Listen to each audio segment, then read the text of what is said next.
Hello, good evening everyone. कैसे हो आप सब लोग? पढ़ाई कैसी चल रही है? एग्ज़ाम्स कैसे जा रहे हैं आप लोगों के? अगर फिज़िक्स का एग्ज़ाम हो गया है तो मुझे बताना आपका फिज़िक्स का एग्ज़ाम कैसा गया है। मैंने एक पोस्ट डाली थी जिसमें मैंने आप लोग को बोला था कि ऐसा नहीं है कि मैं वीडियोस नहीं बना रही हूँ, बट मैं वीडियोस नहीं अपलोड कर रही हूँ एंड द रीज़न इज़ कि मैक्सिमम लोग एग्ज़ाम चल रहे होंगे बिकॉज मैं क्लास 11 का सिलेबस करवा रही हूँ, तो मैं उसी के हिसाब से बात कर रही हूँ कि काफ़ी लोगों के एग्ज़ाम्स चल रहे होंगे या फिर नहीं चल रहे होंगे, तो वो एग्ज़ाम की प्रिपरेशन में बिजी रहेंगे, इसलिए मैं वीडियोस नहीं डाल रही हूँ। और वैसे भी हमने क्लास 11 का सिलेबस कंप्लीट कर दिया है, न्यूमेरिकल्स वाला पार्ट नहीं करा है, डेफिनेटली करेंगे। वो मत सोचना कि नहीं कराने वाली, करेंगे। हमने स्टार्टिंग के 5 से 6 चैप्टर्स तक तो न्यूमेरिकल कवर करे, उसके बाद में न्यूमेरिकल्स कम कर रहे थे, तो डेफिनेटली उनके न्यूमेरिकल्स भी मैं करवाऊंगी। और अभी मैं वीडियोस नहीं डाली बिकॉज एग्ज़ाम चल रही हो। मैं खुद चाहती हूँ एग्ज़ाम के लिए बहुत अच्छे से पढ़ो, जितना पढ़ाना था, जिनको भी पढ़ाना था, मुझे कोचिंग में, स्कूल में, सबने पढ़ा लिया। अब आपकी बारी है कि आप उस चीज़ को कैसे, कितना अच्छे से याद कर पाते हो, समझ पाते हो, कितना अच्छे से एग्ज़ाम में लिख पाते हो। दैट इज़ योर पार्ट, ठीक है। मैंने मेरा पार्ट कंप्लीट कर दिया। लेकिन एक जो चैप्टर है वो अभी आपके सिलेबस में नहीं है मेरे हिसाब से, which is waves, wave and nature, ऐसा कुछ चैप्टर का नाम है।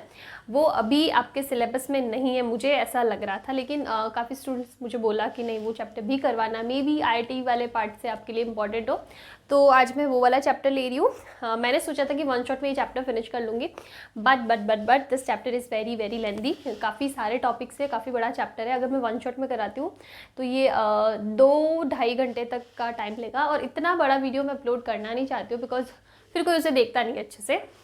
This is the only reason. मुझे बनाने में प्रॉब्लम नहीं है, लेकिन आप लोगों को देखने में प्रॉब्लम होती है, तो इसलिए मैंने सोचा है कि मैं इसको 2 पार्ट में, ओके ठीक है, 2 पार्ट आई थिंक इनफ हो जाएंगे। 2 पार्ट में मैं इसको अपलोड करूँगी। आज हम लोग इसका फर्स्ट पार्ट ले रहे हैं, जिसके अंदर जो भी मेजर आगे के टॉपिक्स है वो हो जाएंगे। पीछे वाले टॉपिक्स में हम लोग डॉपलर इफेक्ट या फिर ट्यूनिंग इफेक्ट जो भी रहेगा वो हम लोग नेक्स्ट वीडियो में बात करेंगे। तो आज मैं ले रही हूँ wave and properties, wave, nature, कुछ भी ले लो, चैप्टर का नाम इट इज़ वेव बेसिकली। तो हम लोग उसके बारे में पढ़ेंगे। सिलेबस में है नहीं है आप लोग मुझे बता देना, but this chapter is very very important. इसका कुछ पार्ट क्लास 12th में आएगा, वो हम लोग आगे चैप्टर में डिस्कस कर लेंगे। एंड ये चैप्टर के बाद आई थिंक, देखो क्लास 11 कंप्लीट हो गया, आप अच्छे से एग्जाम के लिए पढ़ो, थोड़े दिन अगर एग्जाम हो जाते हैं रेस्ट लो, उसके बाद में हम लोग फिर से कुछ टाइम बाद में फिर से क्लास 12th का स्टार्ट कर देंगे सिलेबस। और क्लास 12th के साथ साथ ही में इन चैप्टर्स के जो न्यूमेरिकल्स है ना, मैंने जो सोचा है वो मैं आप लोगों को बता देती हूँ। मैंने ऐसे सोचा है कि जो भी चैप्टर्स के न्यूमेरिकल, मैं वही न्यूमेरिकल कराऊंगी जो प्रीवियस ईयर के पेपर में आ चुके, चाहे वो एडवांस में हो, चाहे मेंस में हो, चाहे नीट के अंदर हो। काफ़ी अच्छे एग्जाम्पल जो जिनको एक्चुअल में लगे कि हाँ इसमें कुछ ना कुछ अप्रोच अच्छी वाली आपको लगानी पड़ रही है, तो वो सारे न्यूमेरिकल्स में लेके आऊँगी।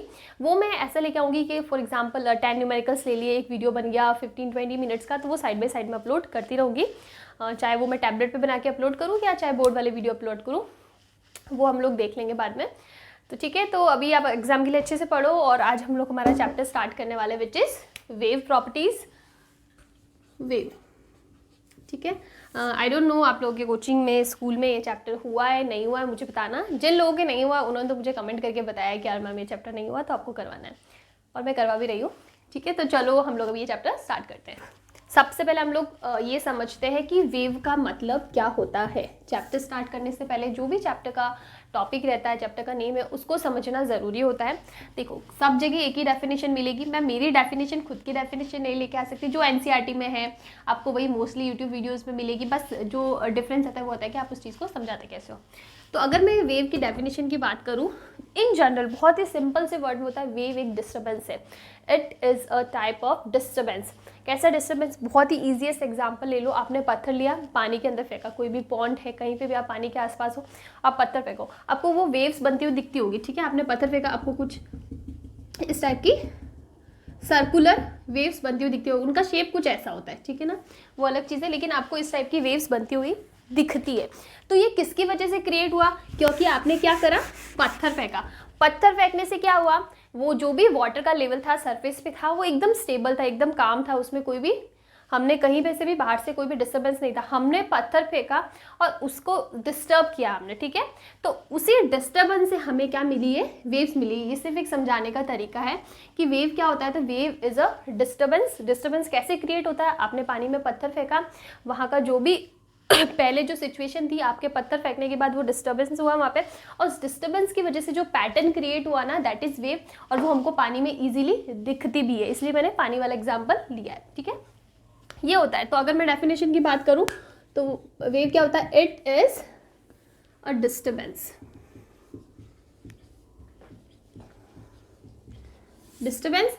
अब इसके बाद में हम लोग बात करते हैं फिजिक्स की। यहाँ तक तो बहुत ही जनरल, अगर मैं बात करूँ 8th-9th क्लास की डेफिनेशन की बात, कि वेव क्या होता है, wave is a type of disturbance, it is a disturbance. ये डिस्टर्बेंस होता है, कैसे क्रिएट होता है, पत्थर फेंको कहीं दूसरी जगह में दूसरी चीज़ होगी, लेकिन ये कहीं ना चाहे कैसे भी क्रिएट करूँ, ये एक टाइप का डिस्टर्बेंस है। ओके चलो, इसके बाद में फिजिक्स आती है कि ये जो वेव है ना, जिसको हम लोग डिस्टर्बेंस बोलते हैं, ये अपने साथ में कुछ लेके चलती है। तो क्या लेके चलती है, wave it is a disturbance which carry energy and momentum। ठीक है, तो ये कैसे सिर्फ डिस्टर्बेंस नहीं है कि पैटर्न क्रिएट होगा खत्म हो गया, नहीं। अगर वो पैटर्न क्रिएट हो रहा है ना, अगर मैं पानी की बात करूँ तो हमें वो पैटर्न मिल रही है, वो वेव्स मिल रही है, तो वो अपने साथ साथ एनर्जी और मोमेंटम को भी कैरी करती है। ऐसा नहीं है फेंका हुआ खत्म, नहीं, इसके पीछे की फिजिक्स है, डिस्टर्बेंस है, बट उसके साथ साथ में वेव अपने साथ में क्या कैरी करती है, एनर्जी भी कैरी करती है, और क्या क्या कैरी करती है, मोमेंटम कैरी करती है। तो इसकी जो डेफिनेशन अभी तक हमको समझ में आया वो आया, it is a disturbance which carry energy and momentum with it. ठीक है, अब इसके बाद में ये है कि जब हम लोग वेव की डेफिनेशन की बात करें, वेव्स की बात करें ना, तो उसमें क्या होता है, वेव बनती है, लेकिन इसका मतलब ये नहीं कि पार्टिकल्स एक जगह से दूसरी जगह पे क्या होते हैं, ट्रांसफर होते हैं। जैसे कि ये वेव है, ठीक है, पानी में ऐसी थी एक, उसके ऊपर, तो जो वेव यहाँ से स्टार्ट होकर यहाँ तक गई ना, मतलब ये यहाँ से बननी चालू हुई, या मैं सर्कल की बात करूँ तो ऐसे होता है, ठीक है, और यहाँ से मान लो इसका ऑरिजिन है, तो यहाँ से यहाँ तक भी वेव बनी, तो इसका मतलब ये नहीं कि यहाँ पे कोई पार्टिकल था ना तो वो ट्रांसफर होकर यहाँ गया, नहीं, ऐसा नहीं होता है। तो यही चीज़ इसकी डेफिनेशन के अंदर भी आती है कि wave is a disturbance which carry energy and momentum without transferring the particles, या फिर हम लोग बोले इसके आगे बोले कि अगर मैं बहुत ही अच्छी लैंग्वेज में इसको लिखाना चाहूँ तो हम लोग लिख सकते हैं without actual transfer of particles. इसका मतलब जो हमें वेव बनी हुई दिख रही है ना, ये ऐसे,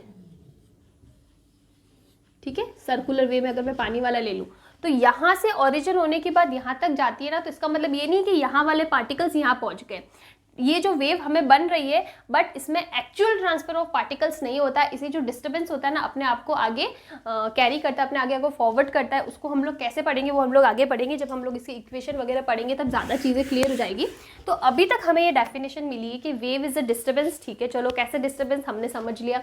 wave is a disturbance which carry momentum and energy with it, ये भी समझ लिया कैसे, कि ऐसा नहीं है कि सिर्फ डिस्टर्बेंस क्रिएट हो गया, खत्म हो गया, बात खत्म, बस यहीं तक थी, यहीं पे स्टार्ट यहीं पे खत्म, नहीं, ये अपने साथ साथ कुछ एनर्जी और मोमेंटम भी कैरी करती है, जिसकी वजह से हम लोग इसको फिजिक्स में पढ़ रहे हैं। सिर्फ ऐसा होता है ना, पत्थर फेंक दिया खत्म, कुछ भी नहीं है, कुछ आगे पीछे कुछ लॉजिक ही नहीं है, तो उसको हम लोग यहाँ पे पढ़ नहीं रहे होते। इसके पीछे बहुत फिजिक्स है, और आपको एनर्जी और मोमेंटम देख के समझ गया होगा कि मतलब बहुत कुछ होने वाला है। ठीक है, तो अगर इसकी डेफिनेशन की बात करें तो डेफिनेशन है it is a disturbance which carry momentum and energy with it without actual transfer of particles. मतलब एक्चुअली इसमें पार्टिकल्स ट्रांसफर नहीं होते हैं। इसमें हमको, अगर मैं बात करूँ दो प्रॉपर्टीज, तो इसमें हमको इलास्टिसिटी एंड इनर्शिया, ये दोनों जो कॉन्सेप्ट होते हैं ना, ये वेव के साथ में चाहिए होते हैं। अगर हमारे पास इलास्टिसिटी है ना, तभी हम लोग ये ट्रांसफर जो है ना, मतलब ये हम लोग बोल रहे हैं ना कि पार्टिकल्स एक्चुअल में ट्रांसफर नहीं हो रहे हैं। अगर पार्टिकल एक्चुअल में ट्रांसफर नहीं हो रहे तो हमें ये पैटर्न कैसे मिल रहा था, that is because of elasticity. तो इसके अंदर इन दो चीज़ों की भी ज़रूरत होती है कि हमें इनर्शिया और इलास्टिसिटी भी चाहिए होता है। ठीक है, चलो यहाँ तक हमने डेफिनेशन पढ़ ली। यही डेफिनेशन आपकी बुक्स में होगी, थोड़ा बहुत वर्ड्स आगे पीछे होंगे, उससे ज़्यादा कुछ भी नहीं होगा, यही डेफिनेशन होगी। और जनरल डेफिनेशन, इसको आपको समझने की जरूरत नहीं। अगर आप अभी इसको इलास्टिसिटी, इनर्शिया सब लेने चलोगे तो आपको बहुत ज़्यादा ऐसा लगेगा क्या हो गया। ठीक है, अभी हम लोग सिर्फ इन 3 लाइन की बात करते हैं। It is a disturbance which carry energy and momentum with it without actual transfer of particles. This is the complete definition. ठीक है, ये आपने क्लास 9 में पढ़ी होगी, ये आपने क्लास 11 में पढ़ना है। ओके, इसके बाद में आता है कि चलो हमने वेव की डेफिनेशन पढ़ ली, अब क्या है इसके अंदर ज़्यादा। तो जब भी हम लोग बात करते हैं कि अब आगे क्या बात करें, तो हम लोग बात करते हैं टाइप्स की, कि वेव के टाइप्स क्या होते हैं। तो अलग अलग प्रॉपर्टीज़ के अकॉर्डिंग अलग अलग होता है। अगर मैं डायमेंशन की बात करूँ तो अकॉर्डिंग टू द डायमेंशन ये 1 डायमेंशनल वेव्स होती है, 2 डायमेंशन होती है, 3 डायमेंशनल होती है, ठीक है। लेकिन हम लोग उसमें इतना नहीं जाएंगे, हम इसका इन जनरल पढ़ेंगे कि वेव जो होती है ना वो 2 टाइप की होती है, ठीक है। एक होती है मैकेनिकल वेव्स, एक होती है non mechanical. Mechanical waves and non mechanical waves क्या होता है। अगर मैं बात करूँ मैकेनिकल वेव्स की, तो मैकेनिकल वेव्स ऐसी वेव्स होती है जिनको ट्रैवल करने के लिए किसी ना किसी मीडियम की रिक्वायरमेंट होती है। तो यहाँ पे हम लोग क्या लिख सकते हैं, मीडियम रिक्वायर्ड, ठीक है। और नॉन मैकेनिकल वेव्स ऐसी वेव्स होती है जिन्हें ट्रैवल करने के लिए किसी भी मीडियम की रिक्वायरमेंट नहीं रहती है, वैक्यूम के अंदर ट्रैवल हो सकती है। जहाँ पे कोई मीडियम नहीं है वहाँ पे वैक्यूम है, तो वैक्यूम में ट्रैवल हो सकती है, इसलिए हम लोग बोले लिखेंगे नो मीडियम रिक्वायर्ड, ठीक है। तो in general they are 2 types of wave, mechanical waves and non mechanical waves. Mechanical waves ऐसी वेव्स होती है जिनको ट्रैवल करने के लिए मीडियम की रिक्वायरमेंट होती है, चाहे वो नॉर्मल एयर हो, चाहे वाटर हो, किसी ना किसी मीडियम के थ्रू वो ट्रैवल करती है, वैक्यूम में वो ट्रैवल नहीं करती है। बट नॉन मैकेनिकल वेव्स ऐसी होती है जिनको किसी भी मीडियम की ज़रूरत नहीं होती है, वैक्यूम में भी ट्रैवल कर देती है। और इसका टाइप क्या होता है, ये होता है इलेक्ट्रोमैग्नेटिक वेव्स, या फिर चलो पूरा ही लिख देते हैं, इलेक्ट्रोमैग्नेटिक वेव्स। इलेक्ट्रोमैग्नेटिक वेव्स ऐसी वेव्स होती है जो वैक्यूम में ट्रैवल कर लेती है, या फिर इनको मीडियम की रिक्वायरमेंट नहीं रहती है। लेकिन इसको हम लोग नहीं पढ़ेंगे। क्यों नहीं पढ़ेंगे, बिकॉज क्लास 12 में पूरा का पूरा चैप्टर है इस नाम से, इलेक्ट्रोमैग्नेटिक वेव्स, तो वो हम लोग वहाँ पे पढ़ेंगे, आपके सिलेबस में भी नहीं है। हम लोग पढ़ेंगे मैकेनिकल वेव्स को इसके फर्दर क्या टाइप्स होते हैं उसके बारे में हम लोग बात करते हैं।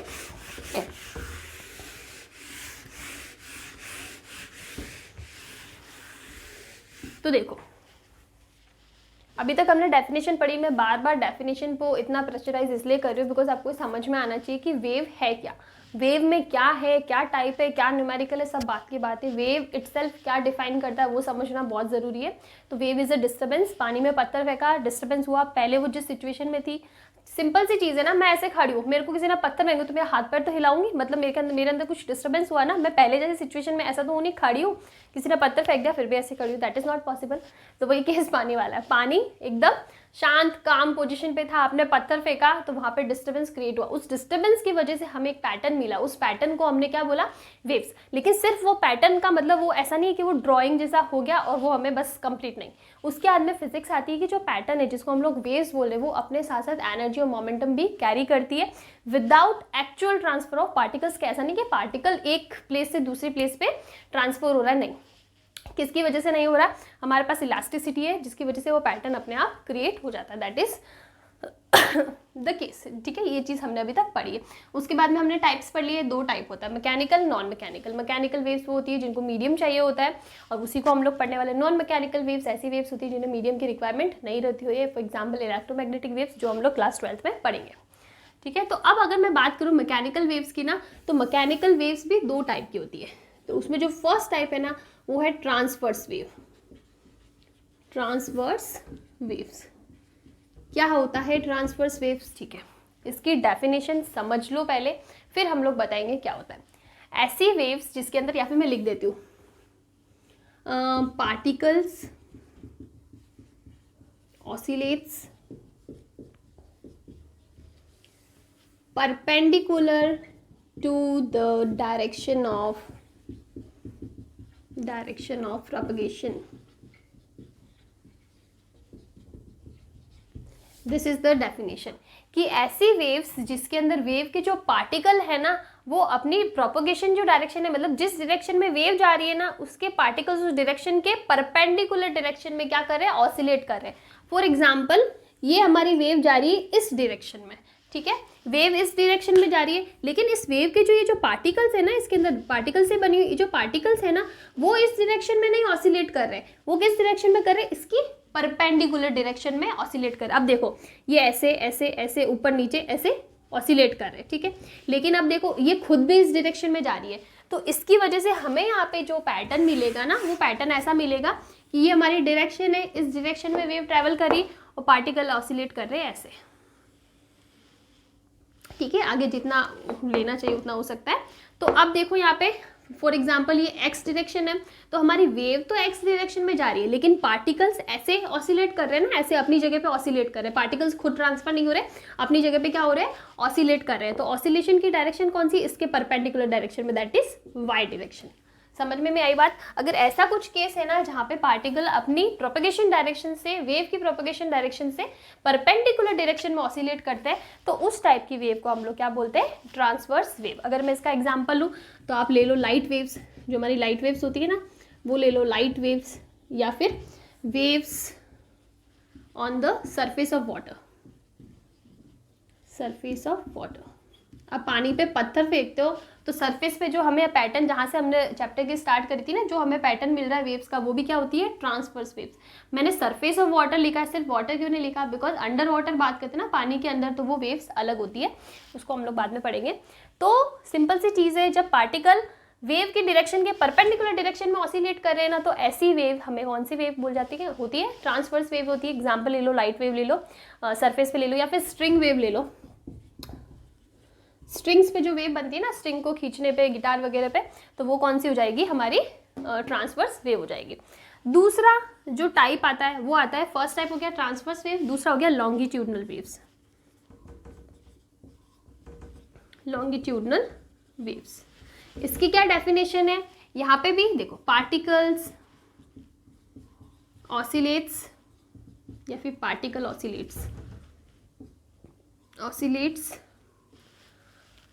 पैरेलल, या फिर पैरेलल नहीं लिखते, अलोंग लिखते हैं। Particle oscillates along the direction, along the direction of propagation of wave. यहाँ पे क्या मतलब हुआ, यहाँ पे मतलब हुआ कि जिस डायरेक्शन में हमारी वेव जा रही है ना, जिस डायरेक्शन में वेव जा रही है, पार्टिकल भी उसी डायरेक्शन में क्या कर रहे हैं, ऑसिलेट कर रहे हैं। अब देखो ऐसे वेव जा रही है, ठीक है, अब ऐसे ऊपर नीचे ऑसिलेट नहीं कर रहा, अब इसी डायरेक्शन में ऐसे ऐसे ऐसे ऐसे ऑसिलेट कर रहा है, देखो इस टाइप से, आगे पीछे। ऑसिलेशन एक ही जगह पे तो नहीं होता ना, थोड़ा बहुत ऐसे होता है पैटर्न, तो इस टाइप से ऑसिलेट करेंगे। तो इस पैटर्न की वजह से हमें जिस टाइप की वेव मिलेगी उसको हम लोग क्या बोलते हैं, लॉन्गिट्यूडनल वेव। यहाँ पे परपेंडिकुलर डायरेक्शन में ऑसिलेट करते हैं तो हमें यह पैटर्न मिला, और यहाँ पे उसी डायरेक्शन, जिस डायरेक्शन वेव जा रही है, एक्स में जा रही है तो एक्स में ही क्या होगा, ऑसिलेशन होगा, वाई में जा रही है तो वाई में ही क्या होगा, ऑसिलेशन होगा। तो जब इस टाइप से जो पैटर्न मिलता है उसको हम क्या बोलते हैं, लॉन्गिट्यूडनल वेव्स। और इसके एग्जांपल ले लो आप, साउंड वेव्स ले लो, ठीक है, साउंड वेव्स हो गया, या फिर ले लो वेव्स अंडर वाटर। ये सरफेस पे वाटर होती है, वो ट्रांसवर्स होती है, अंडर वाटर लॉन्गिट्यूडनल होती है, तो आप ले लो अंडर वाटर वेव्स। ये सब क्या हो जाएगी, हमारी लॉन्गिट्यूडनल वेव। एक आपने सेismic वेव्स भी पढ़ा होगा, तो जो सेismic वेव्स होती है ना, वो कौन सी होती है, वो दोनों होती है, ठीक है। वहाँ पे हमको लॉन्गिट्यूडनल और ट्रांसवर्स दोनों वेव्स मिलती है, वो हम लोग आगे अगर चैप्टर में होगा तो पढ़ेंगे, अदरवाइज वो यहाँ पे जरूरी नहीं है। ये डेफिनेशन समझना जरूरी हो, कैसे पैटर्न क्रिएट हो। आप हमेशा वेव पढ़ते हो ना ऐसे, किस लिए पढ़ते हो, बिकॉज मोस्टली हम लोग लाइट वेव्स की बात करते हैं, हम लोग साउंड वेव्स पर्टिकुलरली इतना पढ़ते नहीं, इसीलिए आपने हमेशा वेव का जो पैटर्न होगा ना, वो ऐसे ही देखा होगा। क्योंकि हम लोग 90% केसेस में लाइट वेव्स पढ़ते हैं, या फिर सरफेस वेव्स पढ़ते हैं, या फिर स्ट्रिंग वेव्स पढ़ते हैं। अंडर वाटर वेव्स या साउंड वेव्स बहुत कम पढ़ते हैं, जब पढ़ते हैं तब पैटर्न चेंज हो जाता है, कैसा पैटर्न आता है वो भी हम लोग पढ़ेंगे, इसलिए हम लोग ये पैटर्न लेके चलते हैं। और यहाँ से आपको समझना है, देखो कि ये पैटर्न किसकी वजह से क्रिएट हुआ, किस लिए वेव ऐसी बन रही है, ये वेव ऐसी ट्राइंगल क्यों नहीं बन रही है, या फिर ये वेव सिंपल सीधी क्यों नहीं बन रही है, ऐसी ही क्यों बन रही है। तो उसका रीज़न यही है कि ये ट्रांसवर्स वेव है, और यहाँ पे जो ऑसिलेशन होता है ना, वो परपेंडिकुलर डायरेक्शन में, वेव इधर जा रही है और ऑसिलेशन ऐसे ऊपर नीचे होता है, उसकी वजह से हमें ये वाला वेव का पैटर्न मिलता है। ओके, अभी हम लोग लॉन्गिट्यूडनल वेव्स की बात करते हैं कि इसका पैटर्न कैसे होगा। एक चीज़ मैंने आपको बताया नहीं कि हमारी जो ट्रांसफर वेव है ना, ये वाली, इसमें ये जो ऊपर वाला पीक होता है ना, इसको बोलते हैं क्रेस्ट, और इसको बोलते हैं ट्रॉफ, TROUGH, ट्रॉफ, ठीक है, क्रेस्ट एंड ट्रॉफ। अब हम लोग बात करें किसकी, लॉन्गिट्यूडनल वेव की। मैंने आपको बोला कि लॉन्गिट्यूडनल वेव्स के अंदर क्या होता है, लॉन्गिट्यूडनल वेव्स के अंदर जो डायरेक्शन होती है ना, जिस डायरेक्शन में वेव जा रही है उसी डायरेक्शन में हमें क्या मिलता है, ऑसिलेशन मिलता है। तो अब देखो आप कैसे होगा, ये कुछ इस टाइप से होता है, ये जा रही है तो आप देखो ये इधर पास पास में, फिर ये दूर हो जाएगी, फिर अगेन एकदम पास पास में वेव्स, और यहाँ पे फिर डिस्टेंस पे थोड़ा गैप, फिर अगेन एकदम पास पास में, फिर थोड़ा गैप। तो जिस टाइप से हमको ट्रांसवर्स वेव के अंदर दो पैटर्न मिल रहे थे, क्रेस्ट मिल रहा था और ट्रॉफ मिल रहा था, उसी टाइप से हमें लॉन्गिट्यूडनल वेव में देखो इसी डायरेक्शन में वेव जा रही है और इसी डायरेक्शन में क्या करे, ऑसिलेट करे। यहाँ पे ज़्यादा एकदम पास पास ऑसिलेट करे, यहाँ पे एकदम आराम से ऑसिलेट करे। पास पास मतलब दोनों हो सकता है ना पैटर्न, एकदम पास पास में भी हो सकता है, कभी ज़्यादा भी हो सकता है। तो उसी के अकॉर्डिंग ये पैटर्न बनेगा और इसी डायरेक्शन में हो रहा है। देखो इसी के ऊपर नीचे नहीं जा रहे, यही वेव है और यहाँ पे इसी डायरेक्शन में हमको पैटर्न मिल रहा है। तो जिस टाइप से हमको ट्रांसवर्स वेव में क्रेस्ट और ट्रॉफ मिला था ना, उसी टाइप से यहाँ पे भी हमको दो पैटर्न मिलेंगे। क्यों? देखो यहाँ पे एकदम पास पास में, ठीक है, और यहाँ पे थोड़ा सा गैप है। तो जब एकदम नियर बाय, एकदम पास क्लोज ये जो स्ट्रक्चर मिलेगा ना, इसको हम लोग बोलेंगे कंप्रेशन। कंप्रेस हो रही है ना एकदम पास पास में, तो इसको हम लोग कंप्रेशन बोलेंगे। और ये जो गैप वाला है जहाँ पे बीच में, इनके बीच में डिस्टेंस है, तो इसको हम लोग क्या बोलेंगे, रेयर फ्रैक्शन। रेयर फ्रैक्शन, ठीक है। तो जिस टाइप से वहाँ पे क्रेस्ट एंड ट्रॉफ मिल रहा था, यहाँ पे हमको मिलेगा कंप्रेशन एंड रेयर फ्रैक्शन। तो ये डेफिनेशन आपको समझने जरूर, अभी तक आपने बहुत बार पढ़ा होगा ट्रांसवर्स वेव्स और लॉन्गिट्यूडनल वेव्स, वो एक्चुअल में ऐसा क्यों और क्यों उसका नाम है और क्यों हमको ऐसी वेव्स मिल रही है, वो आपको अभी तक अच्छे से समझ में आ जाना चाहिए। मेरे हिसाब से मैंने ट्राई करा कि अभी तक आपको ये चीज़ें तो समझ में आ गई होगी, ये पैटर्न कैसे बन रहा है। ओके चलो, हमने डेफिनेशन की बात कर ली। अब हम लोग बात करते हैं कि जब हम लोग वेव की बात करते हैं ना, तो कुछ बेसिक फंडामेंटल टर्म्स आती है जो हम हर जगह पढ़ते हैं। फॉर एग्जांपल हम लोग ले लेते हैं हमारी, जो हम लोग मोस्टली पढ़ने वाले हैं, दैट इज ट्रांसवर्स वेव, ठीक है। ये हमारी वेव हो गई वेव। अब यहाँ पे आप देखो, यहाँ पे तीन टर्म, एक तो आएगा वेवलेंथ, मेजर टर्म्स की बात करूँ तो वेवलेंथ, दूसरा ले लो आप टाइम पीरियड, और तीसरा ले लो फ्रीक्वेंसी, ठीक है। Wavelength, time period, frequency. Wavelength क्या होता है? For example this is our axis X ले लो और ये ले लो एक्सिस वाई, सो कैपिटल कर दो, कैपिटल एक्स, ठीक है। एक्स डायरेक्शन में प्रोपोगेट हो रही है, वाई डायरेक्शन में ऑसिलेशन हो रहा है। अब जो वेवलेंथ होता है ना, it is a length parameter, ठीक है ना, पीछे वर्ड में आ रहा है लेंथ पैरामीटर, मतलब ये किसी टाइप की लेंथ होगी। क्या लेंथ होगी? या तो आप दो क्रेस्ट के बीच की डिफरेंस ले लो, डिस्टेंस ले लो, या दो ट्रॉफ के बीच की डिस्टेंस ले लो। ये जो डिस्टेंस होती है ना, वो होती है हमारी वेवलेंथ। लैम्बडा से रिप्रेजेंट कर रहे हैं, इसको लैम्बडा से रिप्रेजेंट करते हैं और ये हो जाता है वेवलेंथ। तो वेवलेंथ क्या होता है? The distance between two crest और टू ट्रॉफ इज वेवलेंथ, ठीक है। हर वेव के लिए वो अलग अलग हो सकता है, किसी में ये कितना एंगस्ट्रम की रेंज होती है, किसी में 5 एंगस्ट्रम, किसी में 10 एंगस्ट्रम, किसी में उससे भी ज़्यादा, ठीक है। तो क्या होता है, या तो दो क्रेस्ट के बीच की डिफरेंस ले लो या दो ट्रॉफ के बीच की डिस्टेंस ले लो, वो होता है हमारा वेवलेंथ। फिर अगर मैं टाइम पीरियड की बात करूं, तो एक वेव जब कंप्लीट होती है, एक वेव का मतलब है हमें उस वेव में एक क्रेस्ट मिल गया और एक ट्रॉफ मिल गया, बस यहाँ पे खत्म। तो यहाँ तक हमारा एक वेव खत्म होती है, मतलब वेव का एक पार्ट हमारा यहाँ पे एंड होता है। तो इसको जब एक क्रेस्ट और एक ट्रफ को कंप्लीट होने में जितना टाइम लगेगा, बेसिकली एक राउंड हम लोग बोल सकते हैं कि ये इसका क्या है, एक राउंड है। तो इसको एक राउंड को कंप्लीट करने में जितना टाइम लगता है ना, वो होता है हमारा time period. Capital T is to complete one round, और इस वन राउंड के अंदर एक ट्रॉफ और एक रेस्ट आ जाना चाहिए, तो हमारा वन राउंड कंप्लीट हो जाएगा। और अगर मैं एंगल वाइज बात करूँ ना, तो ये होता है 0 डिग्री, ये होता है 90 डिग्री, और 0 डिग्री, 90 डिग्री, 180 डिग्री, एंड ये हो जाता है हमारे पास 360, 2 पाई डिग्री पे हमको एक राउंड मिल जाता है। मतलब एक कंप्लीट राउंड हो गया, जैसे सर्कल का होता है ना पूरा का पूरा 360, तो वही होता है 2 पाई 360 हुआ ना। तो ये एंगल वाइज बोलो तो 2 पाई एंगल होता है, जहाँ पे हमको एक राउंड कंप्लीट मिल जाता है। उसको करने में जितना टाइम लग रहा है ना, that is our time period, ठीक है। यहाँ पे आप पूरे चैप्टर में कैपिटल टी और स्मॉल टी में कंफ्यूज मत होना। कैपिटल टी तो इस पूरे राउंड को कंप्लीट करने के अंदर जितना टाइम लग रहा है वो होता है, ठीक है। और जो स्मॉल टी होता है ना, वो हम लोग किसी पर्टिकुलर टाइम की बात करें। फॉर एग्जांपल हमको यहाँ पे स्टडी करना है, तो यहाँ पे कितने टाइम पे, जैसे इस यहाँ पे स्टार्ट करा और यहाँ पे आ गई है 2 सेकंड में, तो ये स्मॉल टी होगा। लेकिन कैपिटल टी तो फिक्स ही रहने वाला है कि हमारी वेव के लिए कैपिटल टी इतना है, तो वो फिक्स रहेगा। स्मॉल टी चेंज हो सकता है जिस पर्टिकुलर इंस्टेंट पे हम लोग स्टडी कर रहे हैं। ओके और फ्रीक्वेंसी क्या होता है, बस उस राउंड को कंप्लीट, फ्रीक्वेंसी का फॉर्मूला सिंपल सा है, फ्रीक्वेंसी को आप रिप्रेजेंट कर दो न्यू से कर लो या फिर एफ से कर लो, वो होता है 1/t। ठीक है, ये हो जाएगा हमारा फ्रीक्वेंसी 1/t, हर्ट्स में हो जाएगी इसकी यूनिट। तो ये 3 बेसिक टर्म्स हमारे पास आएगी। इसके अलावा एक टर्म जो आती है ना, वो आती है हमारे पास k, जिसको हम लोग बोलते हैं वेव नंबर। क्या बोलते हैं इसको हम लोग, वेव नंबर। अभी हम लोग इसकी मैथमेटिकल इक्वेशन पढ़ेंगे ना, तो हम लोग इसको ज़्यादा अच्छे से डिफाइन कर पाएंगे कि एक्चुअल में क्या होता है। ठीक है, तो हम लोग अब आगे जाते हैं। चलो, हमने वेव पढ़ ली, उसकी कुछ बेसिक टर्म्स पढ़ ली। अब हम लोग इसके बाद पढ़ने वाले हैं कि जो वेव है ना, इसको मैथमेटिकली कैसे रिप्रेजेंट करेंगे। तो मैथमेटिकल रिप्रेजेंटेशन ऑफ वेव।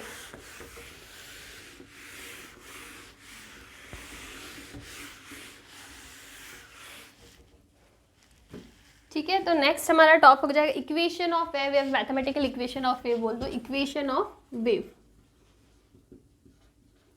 काफ़ी बड़ा चैप्टर है, तो मुझे देखना पड़ रहा है कि हाँ इसके बाद में कौन सा टॉपिक है। लिटरली बहुत बड़ा चैप्टर है। मैंने मेरे नोट्स में देखा तो ऑलमोस्ट ये होगा आराम से 100 पेजेस का ये चैप्टर होगा मेरे नोट्स के अंदर। ठीक है, तो उसको कंबाइन करके मैं आपके लिए वीडियो लेके आई हूँ, बिकॉज 100 पेजेस तो मैं पढ़ाने लग जाऊँगी, तो फिर बस हम लोग यही पढ़ाते रह जाएंगे। तो equation of wave, equation of wave क्या होता है, y इक्वल्स टू, एक बार हम लोग लिख लेते हैं, फिर एक एक इंडिविजुअल टर्म को हम लोग स्टडी करेंगे। तो y equals to a sine omega t minus के एक्स प्लस वाई। ये बहुत ही स्टैंडर्ड टर्म है, मैक्सिमम जगह आपको 99.9% वीडियोज़ में, चैप्टर्स में, आपके एनसीईआरटी में आपको यही इक्वेशन मिलनी चाहिए मेरे अकॉर्डिंग। ठीक है, तो this is the equation of our wave. अब ये कैसे वेव को रिप्रेजेंट कर ले भाई, हम कैसे कहते हैं ये वेव को रिप्रेजेंट करिए, बिकॉज हम लोग इसकी जब इंडिविजुअल टर्म्स पढ़ेंगे ना, तो हमें ये चीज़ ज़्यादा क्लियर हो जाएगी। सबसे पहले y की बात करें, y क्या है, y है डिस्प्लेसमेंट,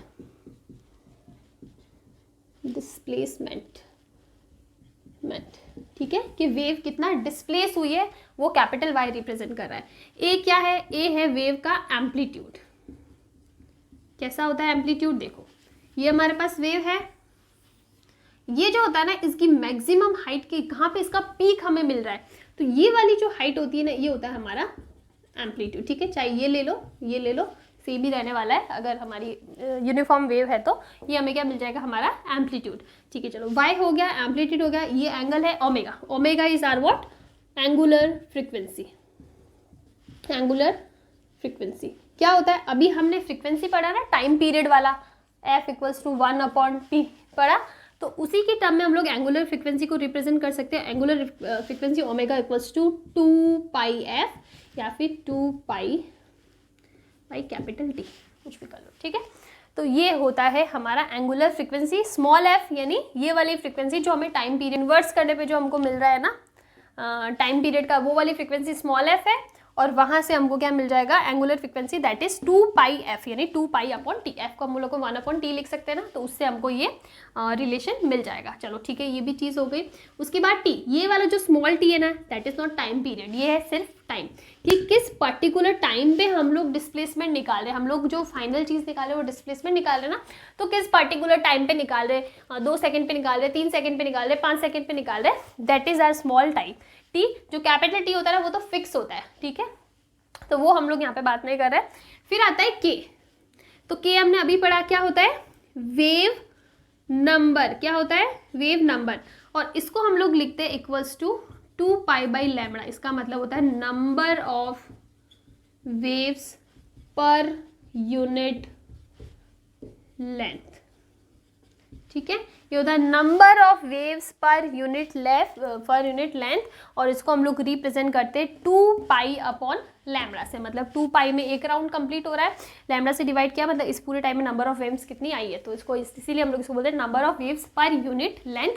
वो हो जाता है k, जिसको हम लोग बोलते हैं वेव नंबर। ओके, k हो गया। देन x क्या होता है, x का मतलब है कि जो हमारी वेव है ना, वो कौन सी डायरेक्शन में ट्रैवल कर रही है। हमने अभी अभी पढ़ा ना कि डायरेक्शन इज़ वेरी इंपॉर्टेंट, हमको पढ़ना पड़ेगा कि डायरेक्शन कौन सी साइड में जा रही है, तो उसी से हमें पता पड़ेगा ट्रांसवर्स वेव है या फिर लॉन्गिट्यूडनल वेव है।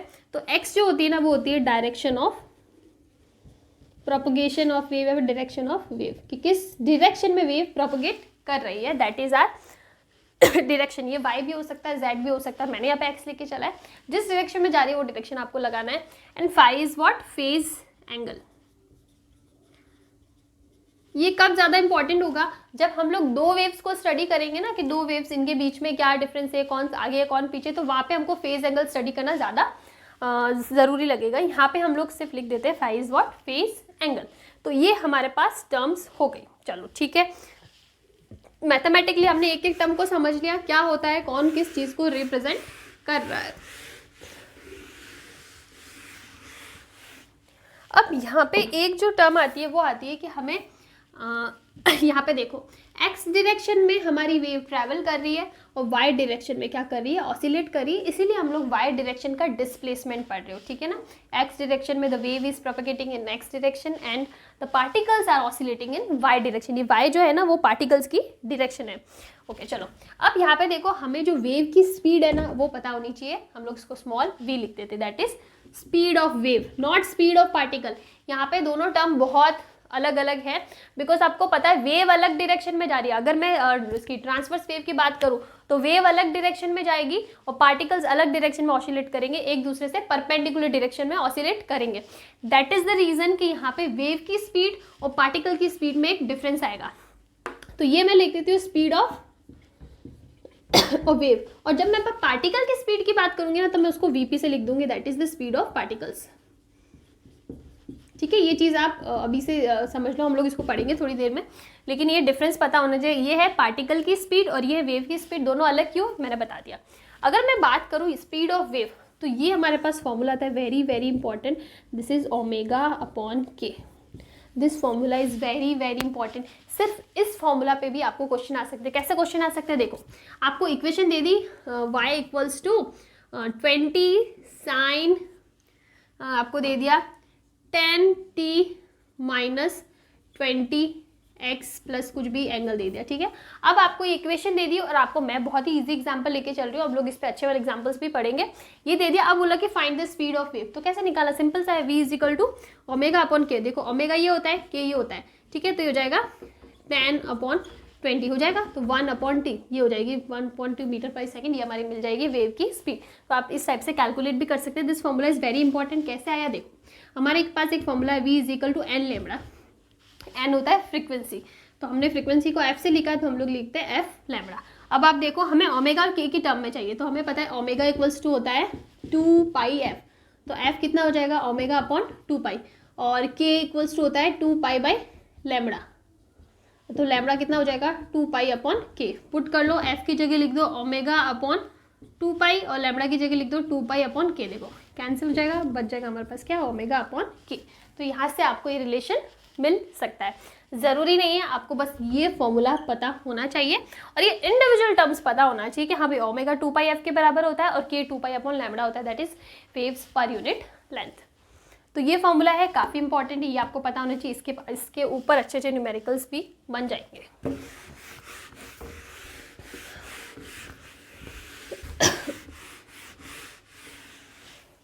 ठीक है, तो ये हो गया। इसके बाद हमारे पास आता है direction. Okay, very very important. हमने ये जो इक्वेशन पढ़ी है ना, y equals to A sine omega T minus के एक्स, एक बार इतना ही लेके चलती हूँ, हम लोग फेज एंगल नहीं लेते। जब हम लोग कंपेयर करेंगे ना दो वेव का, तब हम लोग फेज एंगल को अच्छे से स्टडी करेंगे, ठीक है। चलो देखो ये है, तो यहाँ पे आपको ये पता होना बहुत ज़रूरी कि ये मुझे पता है कि मेरी जो वेव है ना वो कौन सी डायरेक्शन में, एक्स डायरेक्शन में जा रही है, लेकिन वो पॉजिटिव एक्स में जा रही है या नेगेटिव एक्स में जा रही है, ये हम लोग कैसे पता करेंगे। तो देखो जब भी यहाँ पे नेगेटिव साइन होगा ना, इसका मतलब वो पॉजिटिव एक्स डायरेक्शन है, नेगेटिव के एक्स इसका मतलब पॉजिटिव एक्स डायरेक्शन, ठीक है। और अगर ये ऐसे होता ना ओमेगा टी प्लस के एक्स, तो इसका मतलब ये कौन सी डायरेक्शन है, नेगेटिव एक्स डायरेक्शन। तो ये चीज़ आपको याद रखना होगा कि जब भी ओमेगा और के इन दोनों के साइंस ऑपोजिट होंगे ना, ऑपोजिट है, ये प्लस है और ये माइनस है, तो इसका मतलब वेव पॉजिटिव डायरेक्शन में जा रही है। हाँ ये भी ज़रूरी है। देखो एक और इम्पॉर्टेंट चीज़ है, ये तो मैंने ये वाला केस लिया, अगर ये ऐसा होता है ना माइनस ओमेगा टी माइनस के एक्स, तो भी ये नेगेटिव एक्स डायरेक्शन होती है। तो इसलिए हम लोग इसको ज़्यादा अच्छे से डिफाइन कर सकते हैं। ये वाले डेफिनेशन पार्शियली करेक्ट है, कंप्लीट करेक्ट नहीं है, तो हम लोग और अच्छे से इसको क्या लिखेंगे, जब ओमेगा और के इनके साइन क्या हो, सॉरी, इनके जो साइन हो ना वो क्या हो, सेम हो।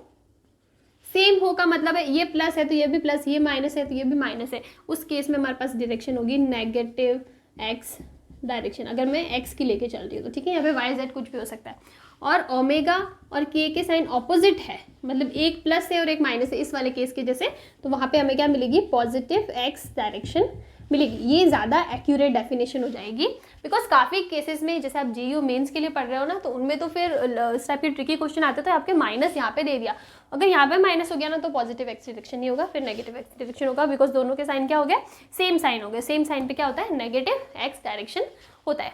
तो इस टाइप से आप पॉजिटिव नेगेटिव डायरेक्शन कैसे निकालनी है वो यहाँ से पता पड़ना चाहिए। ओके,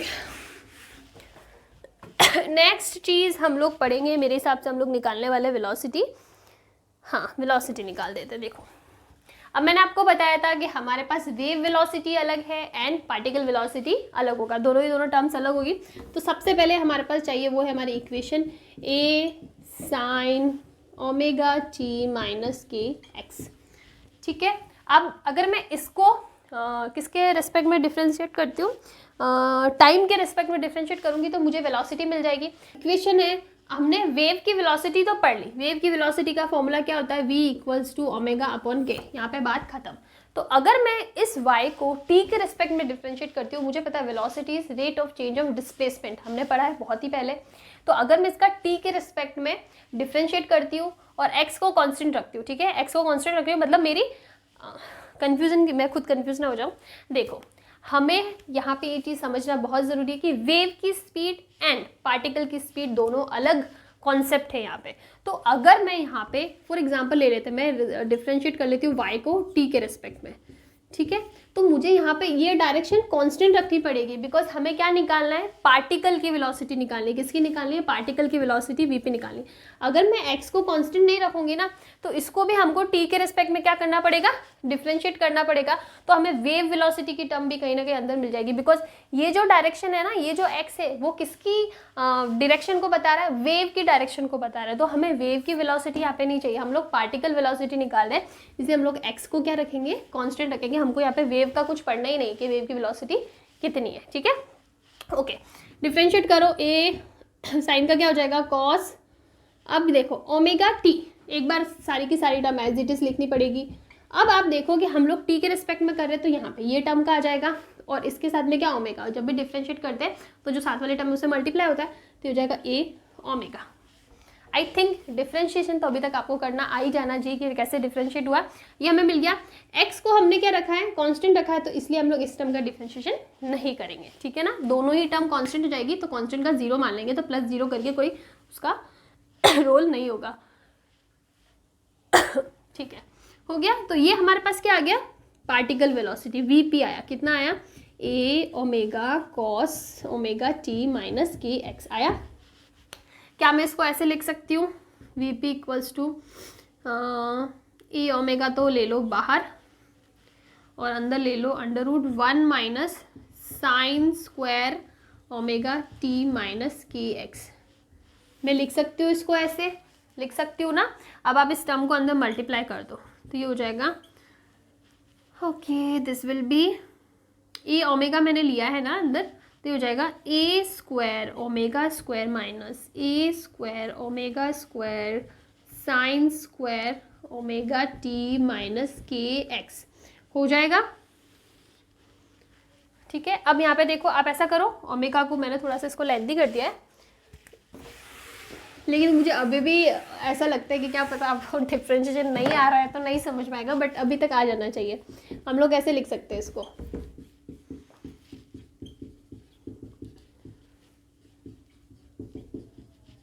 ठीक है, ये टर्म हमने लिख दी। और हमें पता है कि हमारा जो डिस्प्लेसमेंट है ना y, वो कितना है, ए साइन ओमेगा टी माइनस के एक्स, ये हमें पता है। और यही टर्म यहाँ पे आ रही है, उसका स्क्वायर ही तो आ रहा है। मैं इसको ऐसे लिख सकती हूँ, particle velocity equals to omega A square minus Y square, लिख सकती हो ना। This is very very important formula, काफ़ी इंपॉर्टेंट फॉर्मूला है ये, और इस पे बहुत अच्छे अच्छे न्यूमेरिकल्स भी आते हैं। तो यहाँ पे हमने पार्टिकल वेलोसिटी भी क्या कर दिया, निकाल दिया। अब आप देखो कि हमने, एक बार मैं इंक डाल देती हूँ, हमने वेव की वेलोसिटी पढ़ ली कि वेव की वेलोसिटी क्या होती है, ओमेगा अपॉन के। हमने पार्टिकल वेलोसिटी कैसे निकालनी वो भी पढ़ती, तो दोनों टर्म हमें यहाँ पे समझ में आ जानी चाहिए कि पार्टिकल वेलोसिटी क्या होती है और वेव की वेलोसिटी क्या होती है। ठीक है, तो दोनों ही टर्म हम लोग पढ़ चुके हैं। अब हम लोग बात करते हैं इसके आगे की।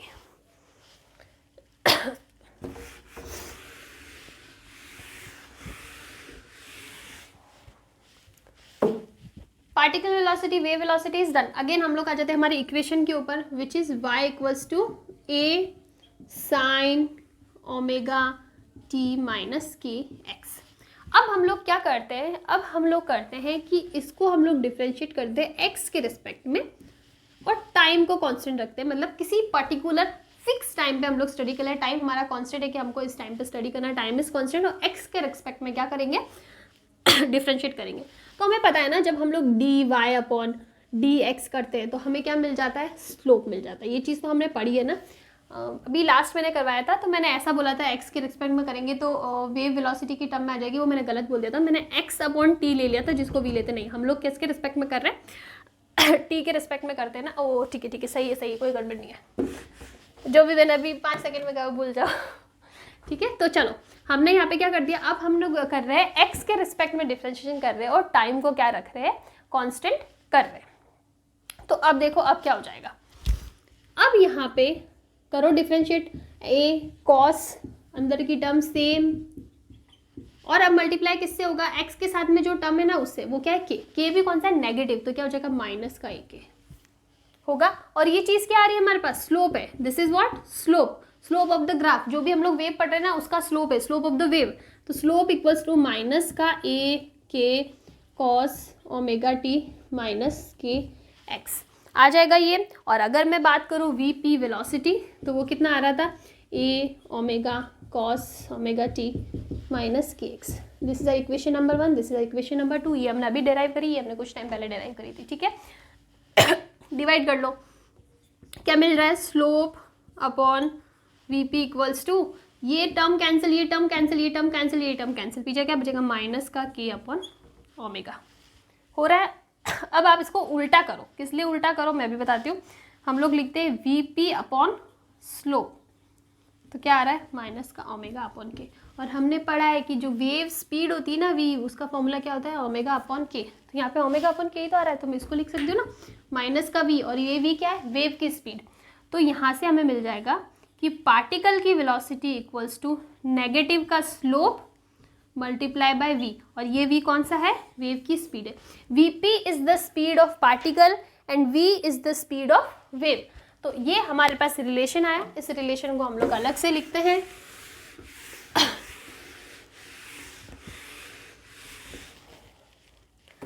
तो हमारे पास क्या आ रहा है, particle velocity V P equals to negative of slope multiply by wave speed आ रहा है। अब ये क्या काम का, चलो ठीक है हमने निकाल दिया भाई, डेरिवेशन निकल रहा था तो निकाल दिया, लेकिन ये काम का क्या, इससे हमें मिलेगा कि हमें कोई वेव का ग्राफ दे रखा है और वहाँ पे हमें स्लोप फाइंड करना है। स्लोप के अकॉर्डिंगली हमें क्या फाइंड करना है, पार्टिकल की वेलोसिटी फाइंड करना। तो हम लोग कैसे करेंगे, let's say this is our graph, इस पॉइंट पे, ठीक है, इस पॉइंट पे आप निकालो कि पार्टिकल की वेलोसिटी क्या होगी, पॉजिटिव हो गया नेगेटिव हो गया। हम लोग अभी बात करते हैं, हम लोग न्यूमेरिकल टर्म्स में नहीं जाते कि भाई पॉजिटिव है नेगेटिव है क्या है। और हमारी वेव की स्पीड, मतलब वेव की जो डायरेक्शन है वो हमने बता दी कि इस डायरेक्शन में, इसको आप लोग एक्स ले लो, वाई ले लो, कुछ भी ले सकते हो, लेकिन आपको लेना है कि इस डायरेक्शन में हमारी जा रही है। ठीक है, तो आप देखो कि ये पॉजिटिव एक्स डायरेक्शन में जा रही है, ठीक है ना, पॉजिटिव एक्स डायरेक्शन में हमने लिया है, तो इसका मतलब जो वेलोसिटी होगी ना, वेव स्पीड, ये क्या है, पॉजिटिव, ये हमें पता पड़ गया। अब आप स्लोप निकालो, इस पार्टिकल पे स्लोप देखो, ये ऐसे जाएगा स्लोप। मैंने आपको बताया था कि जब भी किसी ग्राफ में इस टाइप का कर्विकल ग्राफ होते हैं ना, उनको स्टडी करना, तो आपको देखो कि उसके आगे वाला पार्टिकल ऊपर जा रहा है नीचे जा रहा है। अगर मैं यहाँ पे निकालती ना, तो देखो आगे वाला पार्टिकल नीचे जा रहा है, तो मुझे नेगेटिव स्लोप मिलता है। लेकिन इस पॉइंट पे मुझे स्लोप ऊपर की डायरेक्शन में, इसको इसका आगे वाला पार्टिकल भी इससे ऊपर जा रहा है, तो यहाँ पे स्लोप क्या हो जाएगा, पॉजिटिव हो जाएगा। तो पार्टिकल की स्पीड क्या होगी, देखो स्लोप इज पॉजिटिव, ठीक है, पार्टिकल की velocity is positive, positive positive positive negative, negative और पॉजिटिव मल्टीप्लाई करके क्या होता है, नेगेटिव, मतलब हमें पार्टिकल की स्पीड क्या मिलेगी, इस पॉइंट पे नेगेटिव मिलेगी, नीचे की साइड मिलेगी। समझ में आई मेरी बात। इसकी जगह अगर मैं ये पॉइंट ले लेती हूँ तो देखो यहाँ पे स्लोप क्या है, नेगेटिव स्लोप है, तो पार्टिकल की वेलोसिटी क्या हो जाएगा, ये तो नेगेटिव साइन आएगा, स्लोप आ रहा है नेगेटिव, और पार्टिकल की सॉरी वेव की जो वेलोसिटी है वो तो ऑलवेज पॉजिटिव रहेगी, हमने पॉजिटिव एक्स डायरेक्शन ले ली तो it is positive. Negative and positive मिलके क्या बनता है, नेगेटिव, एक नेगेटिव ऑलरेडी है, नेगेटिव नेगेटिव क्या मिल जाएगा, पॉजिटिव, तो यहाँ पे पार्टिकल की वेलोसिटी क्या होगी, पॉजिटिव होगी। समझ में आई कैसे आपको वेलोसिटी निकालनी है, आपको स्लोप देखना है और वेव की स्पीड देखनी है। वेव की स्पीड तो एक बार पता पड़ गई, उसमें कोई चेंज नहीं आएगा, पॉजिटिव है तो पॉजिटिव है, नेगेटिव है तो नेगेटिव है। स्लोप देखना है कि ऊपर जा रहा है या नीचे जा रहा है, अकॉर्डिंगली हमें वैल्यू मिल जाएगी। तो इस टाइप से आप ग्राफ को देखकर भी पार्टिकल की वेलोसिटी निकाल सकते हो।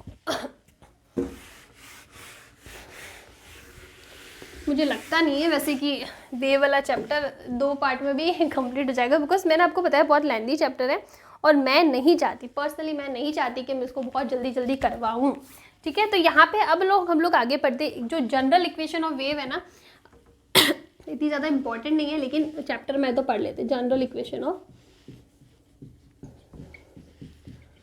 Wave.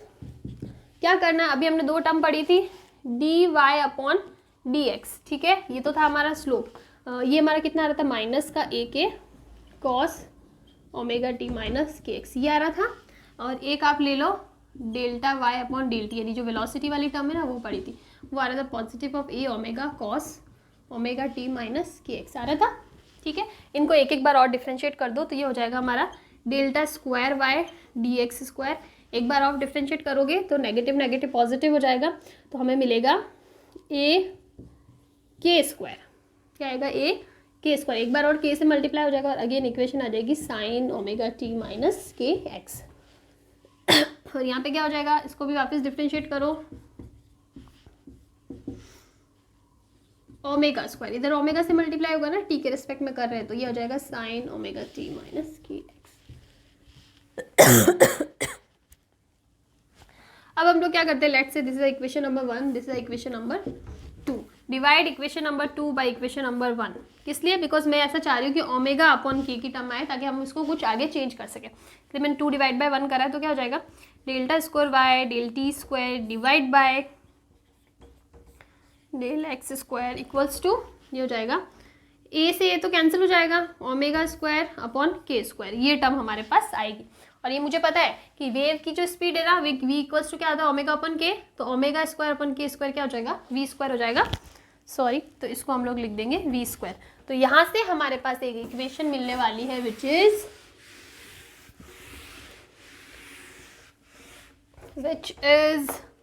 Delta square y del t square multiply sorry equals to v square del square y del x square. This is our equation, general equation of wave, ठीक है, this is our general equation of wave, काफ़ी important है। इसके ऊपर भी numeric, sorry it's not that important, लेकिन ठीक है, आपको कहीं ना कहीं डायरेक्ट या तो पूछ सकते हैं कि जनरल इक्वेशन ऑफ वेव कौन सी होती है, या फिर इसके ऊपर कोई छोटा मोटा इक्वेशन देके डबल डिफरेंशिएट करके आपको वैल्यू निकालनी है वेलोसिटी की, वेव वेलोसिटी की, तो उस टाइप के क्वेश्चन बन सकते हैं। तो नेक्स्ट टॉपिक हम लोग पढ़ते हैं कि हमने वेव स्पीड के बारे में बात कर लिया कि इन जनरल वेव स्पीड का फॉर्मूला क्या होता है, v equals to omega upon k, लेकिन जो वेव स्पीड होती है ना वो मीडियम पे भी डिपेंड करती है। और हमने पढ़ा है कि हमारे पास 2 टाइप की वेव्स को हम लोग स्टडी कर रहे हैं, transverse wave and longitudinal wave. तो उन दोनों के लिए रिस्पेक्टिवली अलग अलग वेव स्पीड फॉर्मूलाज होते हैं, तो वो दोनों फॉर्मूलाज हम लोग लिख देते हैं। अगर मैं बात करूँ लेट्स से हम लोग बना देते हैं, यहाँ पे हम लोग बात करते हैं ट्रांसवर्स वेव, या फिर हम लोग ज़्यादा जनरली हम लोग करेंगे, हम लोग बात करेंगे स्ट्रिंग वेलोसिटी, ठीक है। स्ट्रिंग वाले केस में हम लोग पढ़ रहे हैं, तो स्ट्रिंग की जब वेव स्ट्रिंग पे बन रही है ना तो उसकी वेलोसिटी क्या होगी, स्ट्रिंग वेलोसिटी नहीं, जब वेव स्ट्रिंग पे बन रही है तो उसमें वेलोसिटी क्या होगी। और यहाँ पे हम लोग बात करेंगे लॉन्गिट्यूडनल केस की, लॉन्गिट्यूडनल लॉन्गिट्यूडनल वेव, और यहाँ पे हम लोग क्या पढ़ेंगे, साउंड वेव्स। ठीक है ना, मैंने एग्जाम्पल ले लिए इनके। अब यहाँ पे देखो वेलोसिटी का फॉर्मूला क्या होगा, तो इसके लिए वेलोसिटी का फॉर्मूला होता है v equals to T upon mu. कैसे आया, अच्छा खासा डेरिवेशन है इसका, लेकिन कहीं पे नहीं आने वाला है कि भाई ये फॉर्मूला डिराइव करो। अगर फिर भी आपको लगता है कि नहीं भाई हमको तो डेरिवेशन करना है, तो मुझे कमेंट कर लेना, मैं करा दूंगी। मैंने खुद ने भी उसका पूरा डेरिवेशन सॉल्व करा है, मेरे पास करा हुआ है, लेकिन मुझे लगता है कि उसकी इतनी ज़रूरत नहीं। लेकिन आप लोगों को लगता है कि नहीं भाई ज़रूरत हो नहीं, हमको तो चाहिए, तो मुझे बता देना, मैं उसको करवा दूंगी। तो ये हमारे पास फॉर्मूला होता है T is what, tension. Because हम लोग स्ट्रिंग की बात करेंगे, तो स्ट्रिंग पे जो फोर्स लगेगा ना वो टेंशन ही लगेगा, उसके बीच में क्या होगा, टेंशन क्रिएट होगा। तो basically it's a force, but हम लोग स्ट्रिंग का केस पढ़ रहे हैं, तो वहाँ पे फोर्स कौन सा होता है, टेंशन। तो हम लोग हो जाएगा tension, and this mu is what, mass पर यूनिट लेंथ। इसका मतलब mu equals to m upon l, जो भी लेंथ होगी और जो भी मास होगा, मास पर यूनिट लेंथ को हम लोग क्या स्टडी करते हैं, म्यू से स्टडी करते हैं। ठीक है, अब देखो, आप देखो, मैंने ले ली कि ये मेरे पास स्ट्रिंग है। स्ट्रिंग को आप इन जनरल सिलेंड्रिकल शेप लेके चलते हो, तो अगर मैं सिलेंड्रिकल शेप की बात करूँ तो देखो हमारे पास फॉर्मूला होता है density rho equals to mass पर यूनिट वॉल्यूम। हमको चाहिए मास, तो मास क्या हो जाएगा, रो मल्टीप्लाई बाय वी। अगर हमको ये फॉर्मूला वैलिड है, ये फॉर्मूला जो मेजर फॉर्मूला होता है वो यही है, लेकिन अगर आपको क्वेश्चन में मास नहीं दे रखा और अगर डेंसिटी वॉल्यूम इन टर्म्स में दे रखा हो, तब आपको कैसे इसको लिखना है, उसके लिए हम लोग इसी को आगे अलग अलग फॉर्म्स में डेरिवेट करते रहेंगे। तो एक हो जाएगा मास, हो जाएगा डेंसिटी इंटू वॉल्यूम। वॉल्यूम क्या होगा, लेट्स से इसका लेंथ है l और यहाँ पे जो रेडियस है वो r, तो जो वॉल्यूम होता है वो क्या होता है, एरिया इंटू लेंथ। तो इसका एरिया क्या हो जाएगा, सिलेंड्रिकल जो सिलेंड्रिकल शेप्स होते हैं ना उसमें एरिया, जो सिलेंड्रिकल सरफेस एरिया होता है वो क्या होता है, पाई आर स्क्वायर इंटू एल, वही होता है। तो वही हम लोग लिखने वाले हैं, इसका वॉल्यूम हो जाएगा पाई आर स्क्वायर एल। ये इसका सिलेंड्रिकल जो सरफेस वॉल्यूम होता है ना वो होता है पाई आर स्क्वायर एल। तो ये हमारे पास हो जाएगी m की वैल्यू। अब हमें निकालना mu which is m upon L, यानी मास पर यूनिट लेंथ। तो ये हो जाएगा rho pi are square L upon L, L से एल कैंसिल हो जाएगा और हमें क्या मिलेगा, रो पाई आर स्क्वायर मिलेगा। ये वैल्यू आप पुट कर दो सीधा सीधा, तो हमारे पास फॉर्मूला आ जाएगा v equals to root T upon pi are square rho. तो अगर आपको क्वेश्चन में रेडियस डेंसिटी इस फॉर्म में दे रखा तो आप ये फॉर्मूला यूज कर सकते हो। दूसरा फॉर्मूला क्या हो जाएगा, v equals to T, pi are square क्या एरिया ही तो है, तो आप लिख दो area multiply by density rho. अब टेंशन पर यूनिट एरिया, यानी tension is a type of force, force per unit area क्या होता है, प्रेशर होता है। तो हमारा फॉर्मूला हो जाएगा P प्रेशर अपॉन डेंसिटी रो।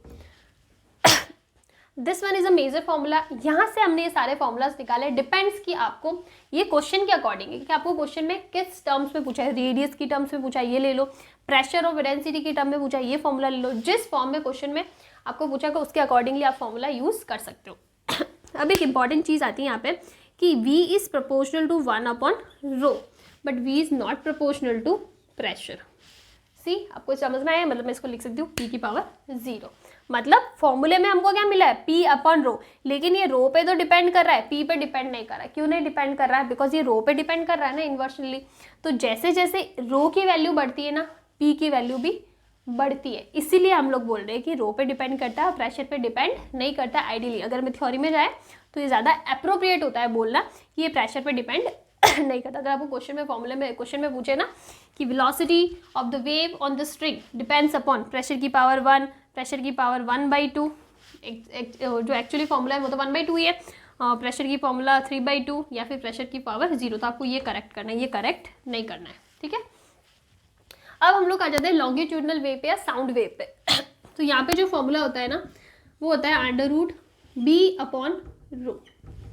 b क्या है, b है bulk modulus, b is what, bulk modulus. और बल्क मॉड्यूलस को मैं प्रेशर भी बोल सकती हूँ, बिकॉज बल्क मॉड्यूलस क्या, बट बल्क मॉड्यूलस क्या होता है, force per unit area. Force per unit area को हम लोग प्रेशर से रिप्रेजेंट करते हैं, तो हम लोग लिख सकते हैं v equals to under root p upon rho. Exactly ये वाला फॉर्मूला सकते हैं, but this is not correct.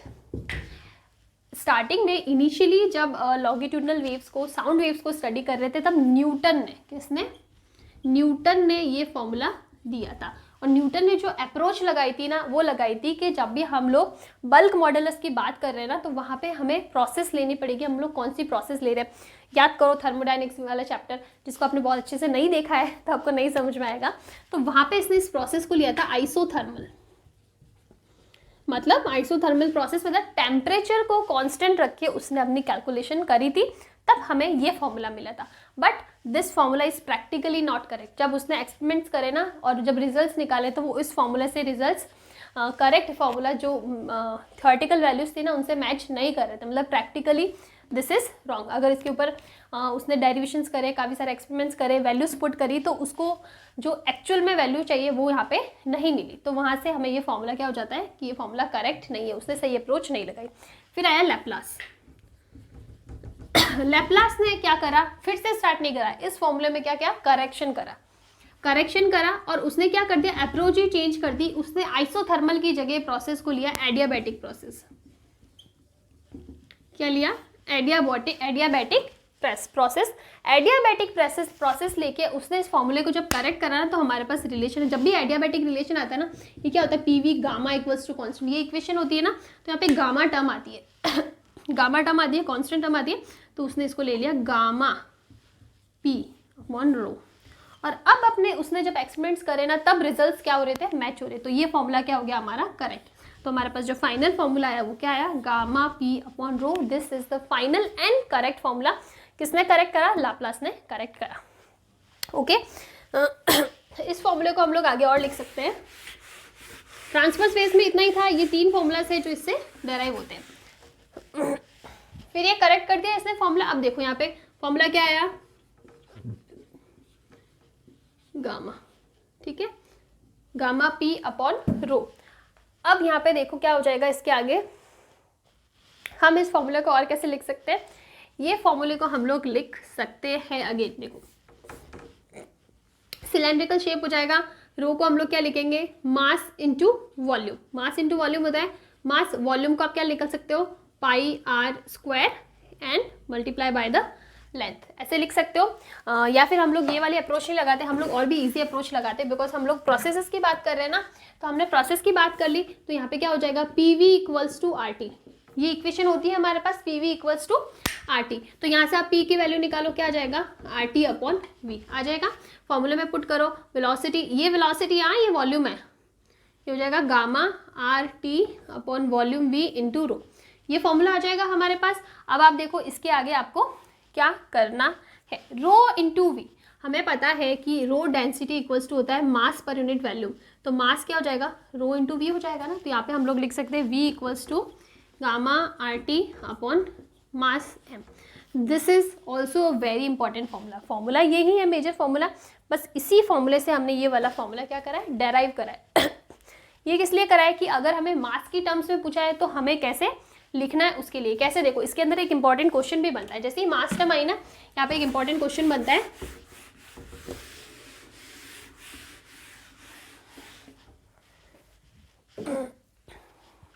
Question ये बनता है कि जो वेव स्पीड है ना, वो ह्यूमिड एयर के लिए ज़्यादा होगी या फिर ड्राई एयर के लिए ज़्यादा होगी, किसके लिए वेव स्पीड ज़्यादा होगी। और हमने कंडीशंस क्या रखी कि at the same temperature is same, R is a constant, ठीक है, और gamma is also a constant. तो किस पे डिपेंड कर रही है, मास पे। तो हमें ये देखना है कि ड्राई एयर का मास ज़्यादा होता है या फिर ह्यूमिड या मॉइस्ट, ह्यूमिड बोल दो या फिर मॉइस्ट बोल दो, उसका मास ज़्यादा होता है। अगर हमें ये पता पड़ जाएगा तो हम लोग अकॉर्डिंगली फॉर्मूले में पुट करके बता सकते हैं कि किसके लिए वेव स्पीड ज़्यादा होगी। देखो इन जनरल सोच के मेरे भी दिमाग में एक बार अगर मैं होती 9th-10th क्लास में, तो मुझे भी ये लगता कि यार ह्यूमिड वजन है शब्द में, इसी में ज़्यादा होगा, बिकॉज उसमें मॉइस्चर होगा, उसमें कुछ पानी का कंटेंट होगा, तो इसका मतलब उसमें मास ज़्यादा होना चाहिए। बट ऐसा नहीं है, ड्राई एयर का मास ज़्यादा होता है। उसको बहुत सिंपल समझ सकते हैं। ड्राई एयर की बात कर लो, ऑक्सीजन ले लो, नाइट्रोजन ले लो, हाइड्रोजन ले लो, कोई भी ले लो, इसका मास कितना होता है 32 ग्राम, इसका होता है 28 ग्राम, ठीक है। और अगर मैं मॉइस्ट ह्यूमिड की बात करूँ तो सबसे पहले मेरे दिमाग में वाटर आएगा। वाटर का फॉर्मूला होता है H2O, इसका कितना होता है 16 + 2 18, ये कितना होता है 18 ग्राम। तो किसका मास कम लग रहा है, वाटर का कम लग रहा है ना, इसीलिए हम लोग बोलते हैं कि ड्राई एयर का मास ज़्यादा होता है। अगर ड्राई एयर का मास ज़्यादा है तो इसकी स्पीड क्या होगी, इसकी स्पीड क्या होगी, कम होगी। और ह्यूमिड एयर के लिए स्पीड ज़्यादा होगी, बिकॉज उसका मास कम है, मास कम है, नीचे की साइड है ना, तो ये तो ओवरऑल वैल्यू ज़्यादा होगी। तो इसका मतलब wave speed increases with humidity. अगर ह्यूमिड ज़्यादा है, ठीक है, ज़्यादा ह्यूमिड एनवायरमेंट हो रहा है, ज़्यादा ह्यूमिड वेव्स है, तो उसके अंदर वेलोसिटी, उन वेव्स की वेलोसिटी क्या होगी, ज़्यादा होगी। वो हम लोग इस फॉर्मूले से निकाल सकते हैं इजीली।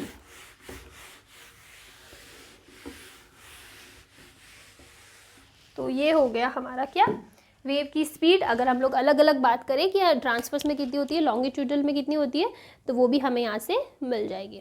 अब इसके बाद में आइडियली 2-3 न्यूमेरिकल्स बनते हैं इन फॉर्मूलाज पे, लेकिन न्यूमेरिकल वाला सेशन हम लोग अलग लेंगे, न्यूमेरिकल वाला सेशन हम लोग ही ले रहे हैं। तो इसके बाद में जो टॉपिक आता है ना, वो आता है interference. Very very very very important. और अगर ये आप तो इसमें तो बहुत ही कम पढ़ने वाले हो, क्लास 12 में इसके ऊपर डिटेल चैप्टर आएगा, जहाँ पे आप लोग वेव्स वगैरह पढ़ोगे ना, उसके अंदर इंटरफेरेंस के ऊपर एक्सपेरिमेंट्स, प्रॉपर डेरिवेशंस, एग्जाम्पल्स बहुत ज़्यादा अच्छे और ज़्यादा डिटेल में होंगे। लेकिन यहाँ पे भी हमारा टॉपिक है, तो हम लोग इसको पढ़ते हैं। इंटरफेरेंस को पढ़ने के से पहले हमें एक इम्पॉर्टेंट टर्म या फिर 2 इम्पॉर्टेंट टर्म समझना बहुत ज़रूरी है। फर्स्ट इज कोहेरेंट सोर्सेज या फिर coherent source, and second is incoherent. इनको समझने के बाद हम लोग जो इंटरफेरेंस, मेन हमारा जो टॉपिक है इंटरफेरेंस, उस टर्म से उसको हम लोग डिफाइन कर सकते हैं। तो अगर मैं बात करूँ कोहेरेंट सोर्स, तो इसकी डेफिनेशन होती है those sources whose phase difference does not phase difference at any time, या फिर at any point does not change। एक बार लिख देते फिर समझते हैं, ठीक है। Those sources whose phase difference at any point does not change with time। अगर आपको ये डेफिनेशन पहले पढ़ी हो तो काफ़ी बार ये कन्फ्यूजन हो जाता है कि those sources whose phase difference does not change with time। नहीं, ये करेक्ट डेफिनेशन ही। एट एनी पॉइंट, हम लोग किसी पर्टिकुलर पॉइंट की बात कर रहे हैं। Let's say this is one wave, this is another wave, ठीक है। ये सोर्स अलग है, ये किसी दूसरे, मतलब सोर्स मतलब जहाँ से ऑरिजिन हो रही है वो वेव, ठीक है ना। तो इसका सोर्स अलग है, इसका सोर्स अलग है। अब हम लोग किसी पर्टिकुलर पॉइंट की बात कर लेते हैं, जैसे कि इस पॉइंट की बात कर ली, ठीक है। ये थोड़ा सा आगे पीछे हो गया, लेकिन आपको लेना कि एग्जैक्टली सेम पॉइंट पे चल रही है।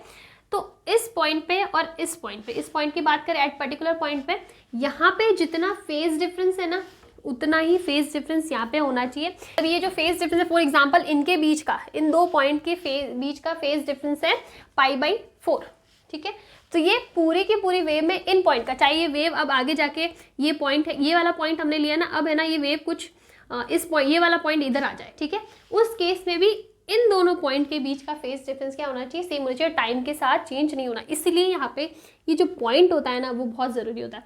फॉर एग्जाम्पल ये वाला पॉइंट ले लिया, ठीक है, यहाँ पे इनके बीच में फेज डिफरेंस है 0, तो ये थ्रू आउट द वेव ये इन दोनों पॉइंट के बीच में फेज डिफरेंस 0 ही रहना चाहिए, ये कांस्टेंट होना चाहिए फॉर दिस पॉइंट। चाहे इन पॉइंट के बीच में फेज डिफरेंस π/4 है, इससे मुझे मतलब नहीं है, लेकिन इस पॉइंट पे ये हमेशा कितना रहना चाहिए, 0 ही रहना चाहिए। तो ये डेफिनेशन है कि 2 सोर्सेज, ये दोनों sources whose phase difference at any point, किसी पर्टिकुलर पॉइंट को डिफाइन करो, उनके बीच का फेज डिफरेंस टाइम के साथ चेंज नहीं होना चाहिए। चाहे हम लोग 5 सेकंड पे देखें तो भी फेज डिफरेंस π/4 होना चाहिए, 10 सेकंड पे देखें तो भी उतना होना चाहिए, और 15 सेकंड पे देखें तो भी उनके बीच का फेज डिफरेंस उतना ही होना चाहिए, वो चेंज नहीं होना चाहिए। अगर ऐसे सोर्सेज है तो हम उनको क्या बोलते हैं, कोहेरेंट सोर्सेज बोलते हैं। और अगर इनके बीच का फेज डिफरेंस चेंज हो रहा है, कि फॉर एग्जांपल t = 5 सेकंड पे स्टडी किया तो इनके बीच का फेज डिफरेंस 5/4 था, फिर 10 सेकंड बाद में देखा तो इन दोनों पॉइंट के बीच का फेज डिफरेंस क्या हो गया, 0 हो गया, फिर देखा तो आगे π/6 हो गया। तो अगर वो कंटिन्यूसली टाइम के साथ चेंज हो रहा है किसी एक पर्टिकुलर पॉइंट के लिए, तो फिर वो सोर्सेज कोहेरेंट सोर्सेज नहीं होंगे, उनको हम लोग बोलेंगे इनकोहेरेंट सोर्सेज, ठीक है। तो फॉर एग्जाम्पल लेट्स से देखो, अपनी एक इक्वेशन है a sin ω t - kx, ये जो होता है ना, ये क्या डिफाइन करता है, फेज। फेज का मतलब होता है एंगल, ठीक है। साइन के बाद में जो होता है वो एंगल ही होता है ना, साइन थीटा। तो दिस इज आर फेज। ये एक इक्वेशन ले ली, दूसरी इक्वेशन ले ली, y2 equals to a sine omega t minus के एक्स। अब देखो, अगर मुझे इन दोनों सोर्सेज को अलग अलग सोर्स करना है ना, तो मैं इसको x1 लिखूंगी, इसको x2 लिखूंगी, लेकिन ओमेगा की वैल्यू सेम ही रहेगी। यहाँ पे कंडीशन क्या है, ओमेगा सेम, मतलब एंगुलर फ्रिक्वेंसी, दोनों वेव की जो एंगुलर फ्रिक्वेंसी है या फिर दोनों वेव की जो फ्रिक्वेंसी है वो क्या होनी चाहिए, सेम होनी चाहिए, फ्रिक्वेंसी चेंज नहीं होनी चाहिए। ऐसा क्यों, ताकि जब मैं इन दोनों वेव का फेज डिफरेंस निकालूँ ना, तो ये टर्म कैंसिल हो जाए, बिकॉज हमें सिर्फ क्या निकालना है, फेज डिफरेंस निकालना है। तो देखो, this is our phase, let's say φ1 and this is our phase φ2। अगर मैं अब इन दोनों का डिफरेंस निकालूँ, पूरा फॉर्मूला सॉल्व करो कि लंबा चौड़ा फॉर्मूला आएगा, लेकिन अगर मैं फॉर्मूला निकालूँ ना, फेज डिफरेंस निकालूँ डेल्टा फाई, यानी φ1 माइनस φ2, तो क्या हो जाएगा, देखो ओमेगा टी माइनस के x1 minus omega T plus के x2, तो ये दोनों कैंसिल हो जाएंगे ना, इसीलिए मैंने ओमेगा सेम लिया। अगर मैं ओमेगा सेम नहीं लेती तो ये कैंसिल नहीं होता। हमें यहाँ पे एक कंडीशन चाहिए कि ओमेगा हमारा सेम होना चाहिए, ताकि हम लोग इसको सिंप्लीफाई कर सकते हैं। ये क्या हो जाएगा, आप देखो के ले लो, ये हो जाएगा x2 माइनस x1, या फिर हम लोग इसको लिखेंगे के डेल्टा x। मिल जाएगा ये फॉर्मूला। तो हमारे पास जो फॉर्मूला आया ना, वो कौन सा फॉर्मूला आया है, हमारे पास फॉर्मूला आया है डेल्टा फाई इक्वल्स टू के delta x. This is what, phase difference, this is wave number, और ये जो डेल्टा एक्स है ना, वो है पाथ डिफरेंस। मतलब पाथ डिफरेंस मतलब x1 माइनस x2, कि यहाँ पे x1 है, यहाँ पे x2 है, तो इनके बीच का जो डिफरेंस है ना, इसका मतलब दोनों वेव के बीच का पाथ डिफरेंस कितना है, ये x1 पे, ये x2 पे, तो इनके बीच का पाथ डिफरेंस ये हो जाएगा ना, ये वाला, ठीक है। तो ये पाथ डिफरेंस हो जाता है। तो हमारे पास फॉर्मूला आता है phase difference phi equals to 2 pi by lambda, लिख सकते हो ना इसको मैं, k equals to 2 pi by lambda multiply by path difference. और इस फॉर्मूले से आप फेज डिफरेंस और पाथ डिफरेंस के बीच में रिलेशन निकाल सकते हो, इजीली निकाल सकते हो। बहुत ही सिंपल सा इसका फॉर्मूला है। ओके, तो ये हो गया। अब जब हमने कोहेरेंट और इनकोहेरेंट सोर्सेज पढ़ लिए, इनकोहेरेंट सोर्स जस्ट ऑपोजिट है, वहाँ पे फेज डिफरेंस कांस्टेंट नहीं होता है एक पर्टिकुलर पॉइंट के लिए। तो हम लोग इंटरफेरेंस की डेफिनेशन पे जाते हैं, और मोस्टली हम लोग यहाँ पे ना कोहेरेंट सोर्सेज को स्टडी करते हैं, इसलिए उसकी कंडीशंस को ज़्यादा प्रायोरिटाइज लेते हैं। तो हमारी डेफिनेशन हो जाती है, when two waves of equal frequency. Equal क्यों लिया, बिकॉज मैंने कोहेरेंट सोर्सेज लिया था, वहाँ पे कंडीशन क्या थी, फ्रिक्वेंसी ओमेगा इक्वल होना चाहिए, तो इसलिए हमने ले लिया when two waves of equal frequency are traveling in same direction. इसका मतलब एक ही डायरेक्शन में जानी चाहिए। अगर एक प्लस एक्स जा रही है ना, तो दूसरे भी प्लस एक्स में जाना चाहिए, तभी हम लोग इंटरफेरेंस पैटर्न को स्टडी कर सकते हैं। तो इसीलिए the condition is when two waves on equal frequency and are traveling in same direction superimpose on each other, superimpose on each other, then they form interference pattern, या फिर they form interference, ज़्यादा accurate हो जाएगा, they form interference pattern। चलो यही लिख दो, ठीक है। तो देखो, अब आप इसको अच्छे से पढ़ो। when two waves, दो वेव है, एक ले लिया ये वेव है, दूसरी वेव ले ली ये वेव। अब हम लोग बात करें इक्वल फ्रीक्वेंसी। तो जब हम लोग इक्वल फ्रीक्वेंसी की बात करें ना, इसका मतलब ये सोर्सेज कौन से होने चाहिए, कोहेरेंट सोर्सेज होने चाहिए। When two waves of equal frequency, इसका मतलब किसी दो पॉइंट के बीच का फेज डिफरेंस टाइम के साथ चेंज नहीं होना चाहिए।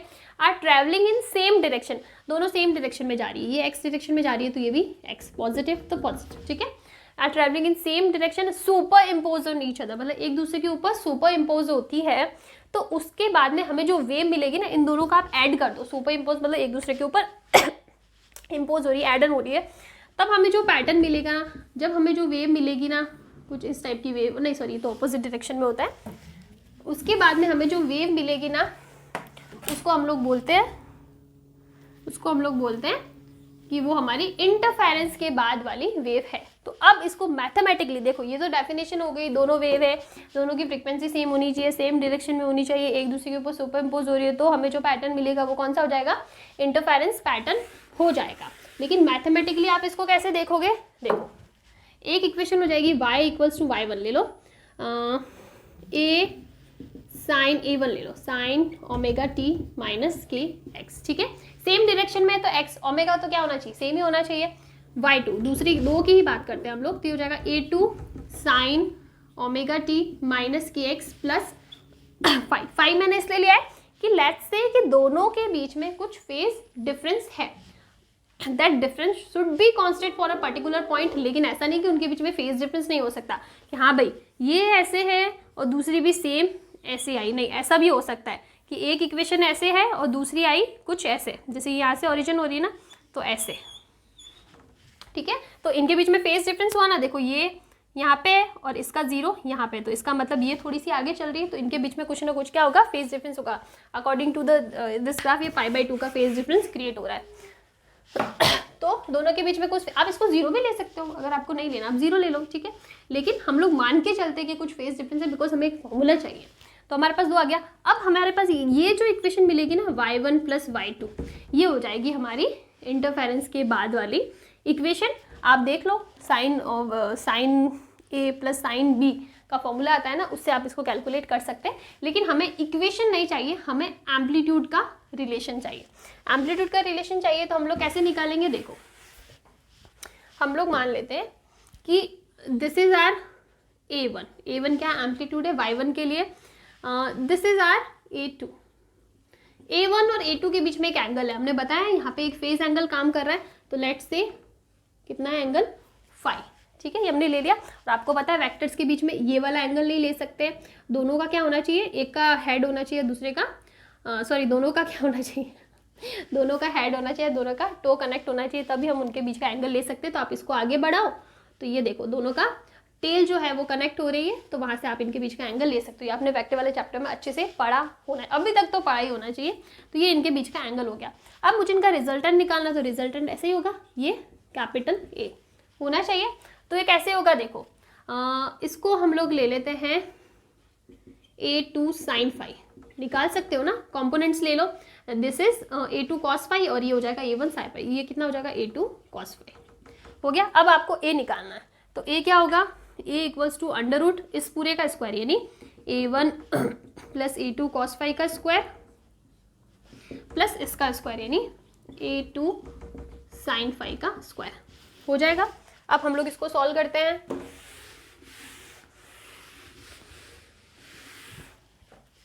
निकालो कितना आ रहा है, a equals to under root a1 square plus a2 square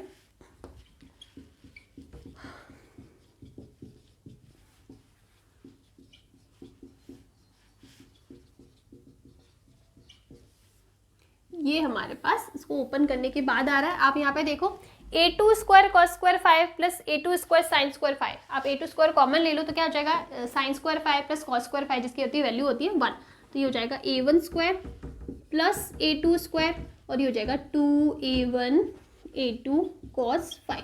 this is our final relation. तो इसका मतलब अगर हमारे पास दो वेव है, ठीक है, दो वेव है, दोनों सुपर इम्पोज करिए, दोनों का एम्पलीट्यूड अलग अलग है, तो और उनके बीच का जो फेज डिफरेंस है, उनके बीच का एंगल है वो आपको गिवन है, तो आप इजीली जो रिजल्टेंट वेव है, जो इंटरफेरेंस के बाद हमें जो वेव मिल रही है ना, उसका अपन क्या निकाल सकते हैं, एम्पलीट्यूड कैलकुलेट कर सकते हैं। और अगर ऐसी कंडीशन है कि दोनों की दोनों वेव का एम्पलीट्यूड इक्वल है, let's say it is A naught, तो ए क्या हो जाएगा, A square plus 2a square cos 5 हो जाएगा।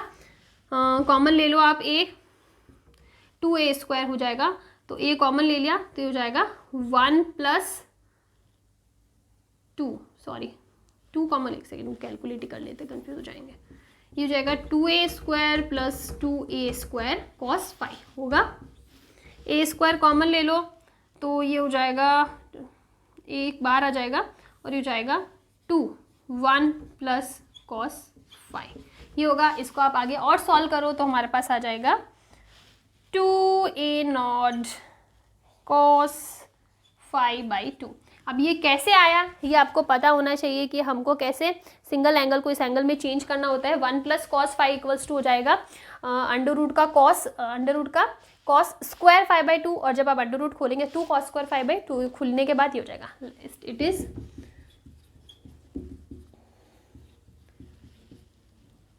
ठीक है, कुछ ऐसा होता है।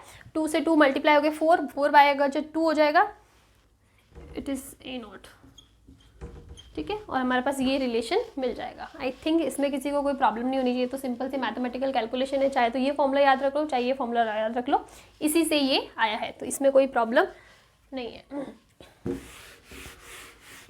तो ये तो हो गया कि इंटरफेरेंस पैटर्न के बाद अगर हमें दो वेव का amplitude that is resultant amplitude निकालना है तो हम लोग कैसे निकाल सकते हैं। अब एम्पलीट्यूड के बाद में एक इंपॉर्टेंट टर्म आती है इंटेंसिटी,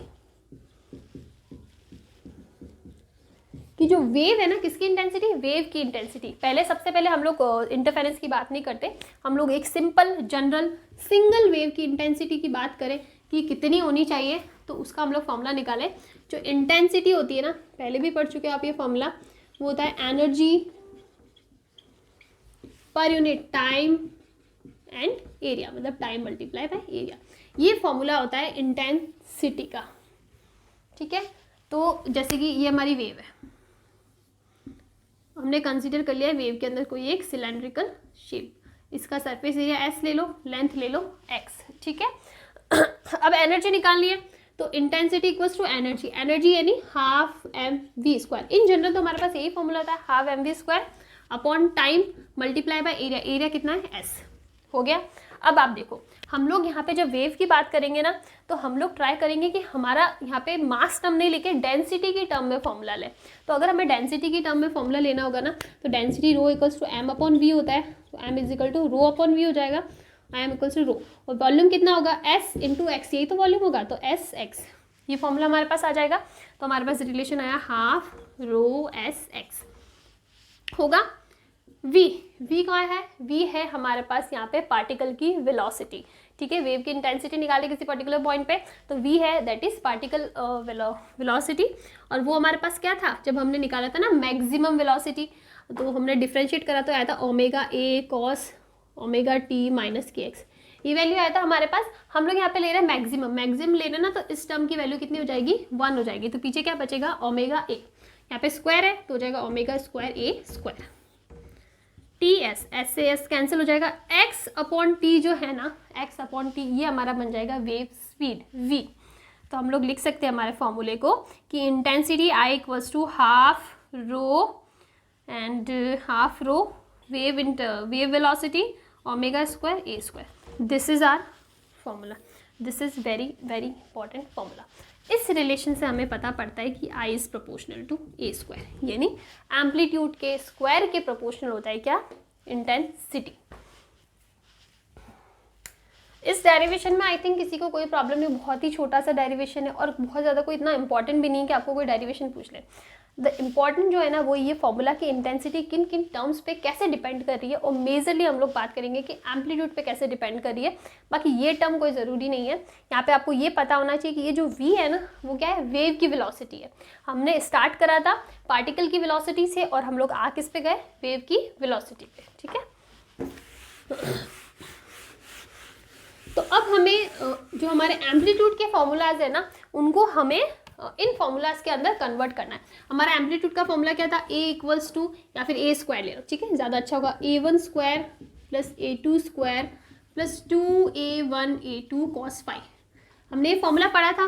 अब हमें इंटेंसिटी में निकालना है, intensity is proportional to a², यही फॉर्मूला होता है हमारे पास। तो अब आप देखो ये फॉर्मूला क्या हो जाएगा, ये हो जाएगा a² यानी I equals to I1 plus I2 plus 2 under root I1 I2 cos phi, ये हमारा फॉर्मूला हो जाएगा। इसमें कुछ भी नहीं है, अगर वो स्क्वायर टर्म के प्रोपोर्शनल आ रहा है तो इसमें तो आई थिंक किसी को कोई प्रॉब्लम नहीं होनी चाहिए, ठीक है। तो आप इसको ऐसे लिख सकते हो ना, a1² I1 हो जाएगा, a2² I2 हो जाएगा, 2 एज इट इज, और a1 A2 अंडर रूट का I1 I2 हो जाएगा और cos फाई।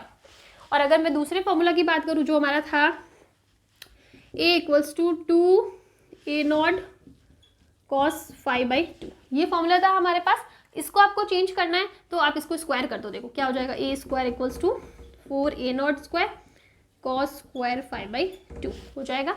चेंज करो a स्क्वायर ए नहीं, आई 4a0 स्क्वायर ए नहीं, आई नॉट cos स्क्वायर 5/2। बस ये टर्म आ गई। ये कब केस है? जब हमारी intensity I1 equals to I2 equals to I0 हो। ये हमारा तब वाला केस है, ठीक है। तो यहाँ से आपको ये वाली चीज़ भी मिल जाएगी। अब इसके बाद में इंटरफेरेंस के अंदर दो टॉपिक रहते हैं, constructive interference and destructive interference. वो भी पढ़ ही लेते हैं बिकॉज उसके बाद में दूसरा टॉपिक स्टार्ट हो रहा है।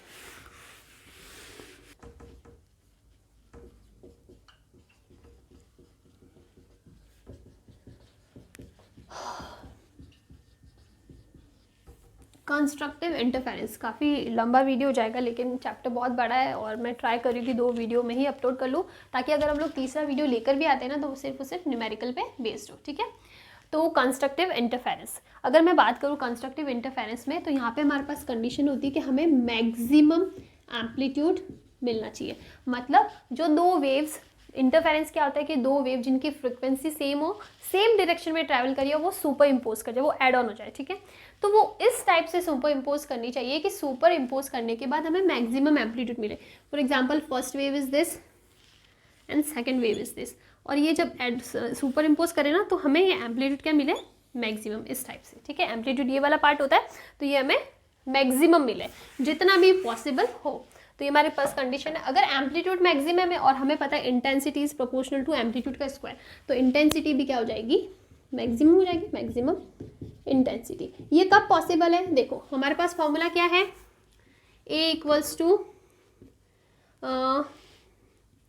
A1 square plus A2 square plus 2A1 A2 cos 5, this is our formula. तो अगर हमें ये एम्पलीट्यूड मैक्सिमम चाहिए ना, तो हमारे पास जो टर्म वेरिएबल है ना वो क्या है? सिर्फ और सिर्फ cos 5 वेरिएबल है, बाकी ये तो फिक्स रहेंगे। तो अगर हमें मैक्सिमम चाहिए ना, तो हमें ये वैल्यू क्या चाहिए? 1 के बराबर चाहिए, पॉजिटिव चाहिए, +1 चाहिए। अगर ये प्लस वैल्यू होगी ना तो एक सारी की सारी टर्म ऐड होके प्लस मतलब पॉजिटिव ऐड हो जाएगी। तो हमें कंडीशन चाहिए कि हमारा cos 5 किसके बराबर होना चाहिए? 1 होना चाहिए। cos 5 1 के बराबर कब होता है? जब ये क्या हो? 0 हो, पाई हो, 2 पाई हो, इस टाइप से हो, ठीक है ना, 4 पाई हो। पॉजिटिव चाहिए ना, तो इसके लिए हमको पाई नहीं ले सकते, 0, 2 पाई, 4 पाई, 6 पाई, इस टाइप से होगा, तब हमें cos 5 की वैल्यू प्लस का 1 मिलेगा। तो इसका मतलब हमारा cos 5 कितना होना चाहिए? 2n पाई के बराबर होना चाहिए, ठीक है। 2n सॉरी फाई किसके बराबर होना चाहिए? 2n फाई के बराबर होना चाहिए, फिर डेल्टा फाई कर दो। अगर हमारा पास फेज डिफरेंस है ना, तो हम लोग पार्ट डिफरेंस इजीली निकाल सकते हैं, बिकॉज हमारे पास ये फॉर्मूला था मल्टीप्लाई बाय पार्ट डिफरेंस। तो पार्ट डिफरेंस कितना होना चाहिए? ये होना चाहिए delta phi into lambda upon 2 pi. तो इसका मतलब ये कितना हो सकता है? डेल्टा फाई कितना है? 2n pi multiply by lambda by 2 pi. 2 pi से 2 पाई कैंसिल हो जाएगा, कितना हो जाएगा? n lambda. तो इसका मतलब हमारा जो पार्ट डिफरेंस है ना वो किसके बराबर होना चाहिए? n lambda. n लैम्बडा मतलब 0 लैम्बडा, 2 लैम्बडा, 3 लैम्बडा, इस टाइप से, ठीक है। तो हमारे पास दो कंडीशन हो गई कि फेज डिफरेंस कितना होना चाहिए और पार्ट डिफरेंस कितना होना चाहिए। अगर ये दोनों कंडीशंस या फिर कोई भी एक कंडीशन हमारे फुलफिल हो रही है, तो हमें क्या मिल जाएगा? वहाँ पे कंस्ट्रक्टिव इंटरफेरेंस मिल जाएगा। और जब हमें कंस्ट्रक्टिव इंटरफेरेंस मिलेगा ना, तो ये फॉर्मूला क्या हो जाएगा? देखो ये हो जाएगा A square equals to A1 square plus A2 square plus 2A1 A2, यही हो जाएगा।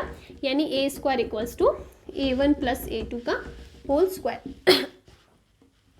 या फिर हम लोग लिख सकते हैं हमारा A हो जाएगा A1 प्लस A2, और अगर मैं I की बात करूं तो वो हो जाएगा √I1 प्लस √I2, ठीक है।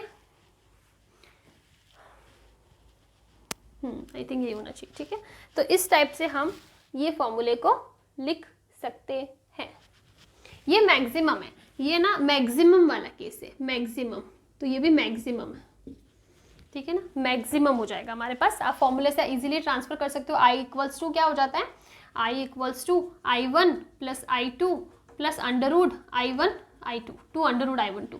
इसका मतलब क्या हो जाएगा? √I1 और √I2 का होल स्क्वायर हो जाएगा, होगा। तो उसी टर्म में हमने इसको लिखा है कि I max equals to √I1 plus I2 का होल स्क्वायर हो जाएगा। ये वाला कंडीशन कब है? जब हम लोग बात करें कंस्ट्रक्टिव इंटरफेरेंस की। और हम लोग अगर बात करें दूसरे केस की, तो उस केस के अंदर हमारे पास क्या होना चाहिए, डिस्ट्रक्टिव इंटरफेरेंस की बात करें तो हमारे पास क्या होना चाहिए, डिस्ट्रक्टिव इंटरफेरेंस। तो जस्ट ऑपोजिट कंडीशन हो जाएगा, minimum amplitude and minimum intensity. ठीक है, सेम अगेन हमारे पास इक्वेशन क्या है, A equals to a1 square plus a2 square plus 2a1 a2 cos phi. तो अगर हमें मिनिमम चाहिए ना, तो इसका मतलब ये वैल्यू हमारे पास क्या होनी चाहिए, 0 होनी चाहिए। अगर ये वैल्यू हमारे पास 0 है तो हमें क्या मिल जाएगा, नेगेटिव वाला केस मिल जाएगा। तो वो कब कैसे होगा, ओके, नॉट 0, -1। अगर cos फाई की वैल्यू क्या हो, -1 हो ना, तो हमारे पास मिनिमम वैल्यू मिलेगी। और -1 इसकी वैल्यू कब होती है, जब फाई कितना हो, पाई हो, 3 पाई हो, 5 पाई हो, इस टाइप से वैल्यू होगी तो हमें क्या मिल जाएगा। तो इसको हम लोग लिखेंगे फाई इक्वल्स टू 2n-1 पाई हो जाएगा ना, n इक्वल्स टू 1 ले लो तो पाई हो जाएगा 2 3 1। ठीक है, ये कंडीशन अगर हमारे फुलफिल होती है तो हमें cos फाई की वैल्यू क्या मिलेगी, -1, जो हमें मिनिमम एम्पलीट्यूड देगा। और अगर मैं पार्ट डिफरेंस निकालूँ, delta x equals to lambda upon 2 pi multiply by 2n-1 pi. तो ये क्या हो जाएगा, देखो पाई से पाई कैंसिल हो जाएगा और पार्ट डिफरेंस हमें मिल जाएगा 2n-1 लैम्बडा बाई 2। इसको आप कैलकुलेट करो तो अगर n इक्वल्स टू 1 है तो ये हो जाएगा lambda by 2, n equals to 2 है तो 3 लैम्बडा बाई 2। अगर इस टाइप के केसेस मिलेंगे तो हमें क्या मिलेगा, डिस्ट्रक्टिव इंटरफेरेंस। और डिस्ट्रक्टिव इंटरफेरेंस का मतलब है वहाँ पे मिनिमम एम्पलीट्यूड है, मिनिमम क्या है, इंटेंसिटी है। कैसे, देखो एक है ऐसे और दूसरी है ऐसे, मैं मिनिमम वाला केस लेके चल रही हूँ, तो आप देखो, ठीक है, इस टाइप से। अब इनके और इसके बीच में फेज डिफरेंस देखो, ये कौन सा एंगल है, सॉरी, ये दोनों एक दूसरे का अगर मैं इम्पोज कराऊँ ना तो हमें यहाँ पे 0 मिलेगा, कुछ भी नहीं मिलेगा, एकदम इम्पोज हो गए, एक दूसरे को कोलैप्स कर ले, एक दूसरे को फिनिश कर ले, खत्म कर लेंगे। ठीक है, तो अगर इस टाइप वाला केस है कि यहाँ पे हमको क्या मिलने वाला है, डिस्ट्रक्टिव इंटरफेरेंस मिलेगा। यहाँ पे जो रिजल्टेंट एम्पलीट्यूड है ना, वो हमें 0 मिलेगा। और 0 को हम लोग मिनिमम वाला केस, मैंने एकदम एक्सट्रीम केस लिया कि जब हमको 0 ही मिले, लेकिन बहुत से ऐसे केसेस हो कि 0 नहीं हो लेकिन वो मिनिमम हो। ठीक है, तो वो वाला केस भी हो सकता है, लेकिन यहाँ पे हमने 0 वाला लिया है जब हमारे दोनों एम्पलीट्यूड सुपर इम्पोज होके जो फाइनल वेव बनेगी उसका एम्पलीट्यूड क्या हो जाएगा, 0 हो जाएगा।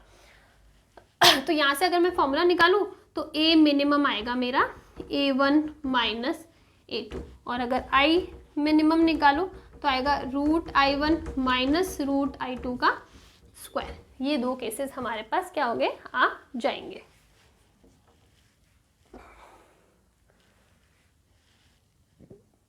ठीक है, अब इन दोनों का अगर मैं फेज डिफरेंस की बात करूं कि यहाँ पे कैसे मैंने बोला ना कि पाई का फेज डिफरेंस होना चाहिए, तो आप यहाँ से चेक करो। देखो इस वेव को आगे बढ़ाओ तो ये वेव कुछ ऐसे आएगी ना, तो ये वेव स्टार्ट हो रही है यहाँ से और ये वेव स्टार्ट हो रही है यहाँ से। ठीक है, तो ये पूरा का पूरा मैंने आपको बताया था कि एक पूरा राउंड क्या होता है, ये 2 पाई, तो हाफ राउंड क्या होता है पाई, तो मतलब ये पाई से आगे है और ये पाई पीछे, तो इनके बीच का फेज डिफरेंस कितना हुआ, पाई हुआ, और पाई में हमको वैल्यू क्या मिलती है, -1 मिलती है। तो इसीलिए ये किसका केस हो जाएगा, डिस्ट्रक्टिव इंटरफेरेंस का केस हो जाएगा। और अगर मैं पार्ट डिफरेंस लूँ ना तो ये पार्ट डिफरेंस कितना होगा, λ/2 होगा, और अगर 2 का होगा तो 3 λ/2 होगा, और 3 का होगा तो 5 λ/2 हो जाएगा। अकॉर्डिंगली वैल्यूज चेंज हो जाएगी। तो इस टाइप से हमको कंस्ट्रक्टिव और डिस्ट्रक्टिव इंटरफेरेंस मिल जाएगा। ओके, आज के लिए आई थिंक काफ़ी हो गया।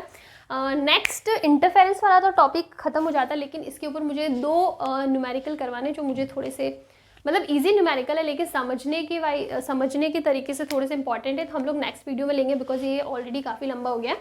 तो नेक्स्ट वीडियो में हम लोग इसके न्यूमेरिकल कर लेंगे और आगे स्टैंडिंग वेव्स पढ़ेंगे। उसके बाद में डॉपलर इफेक्ट और जो ट्यूनिंग इफेक्ट्स है फोक्स वगैरह के, वो सारे हम लोग पढ़ेंगे।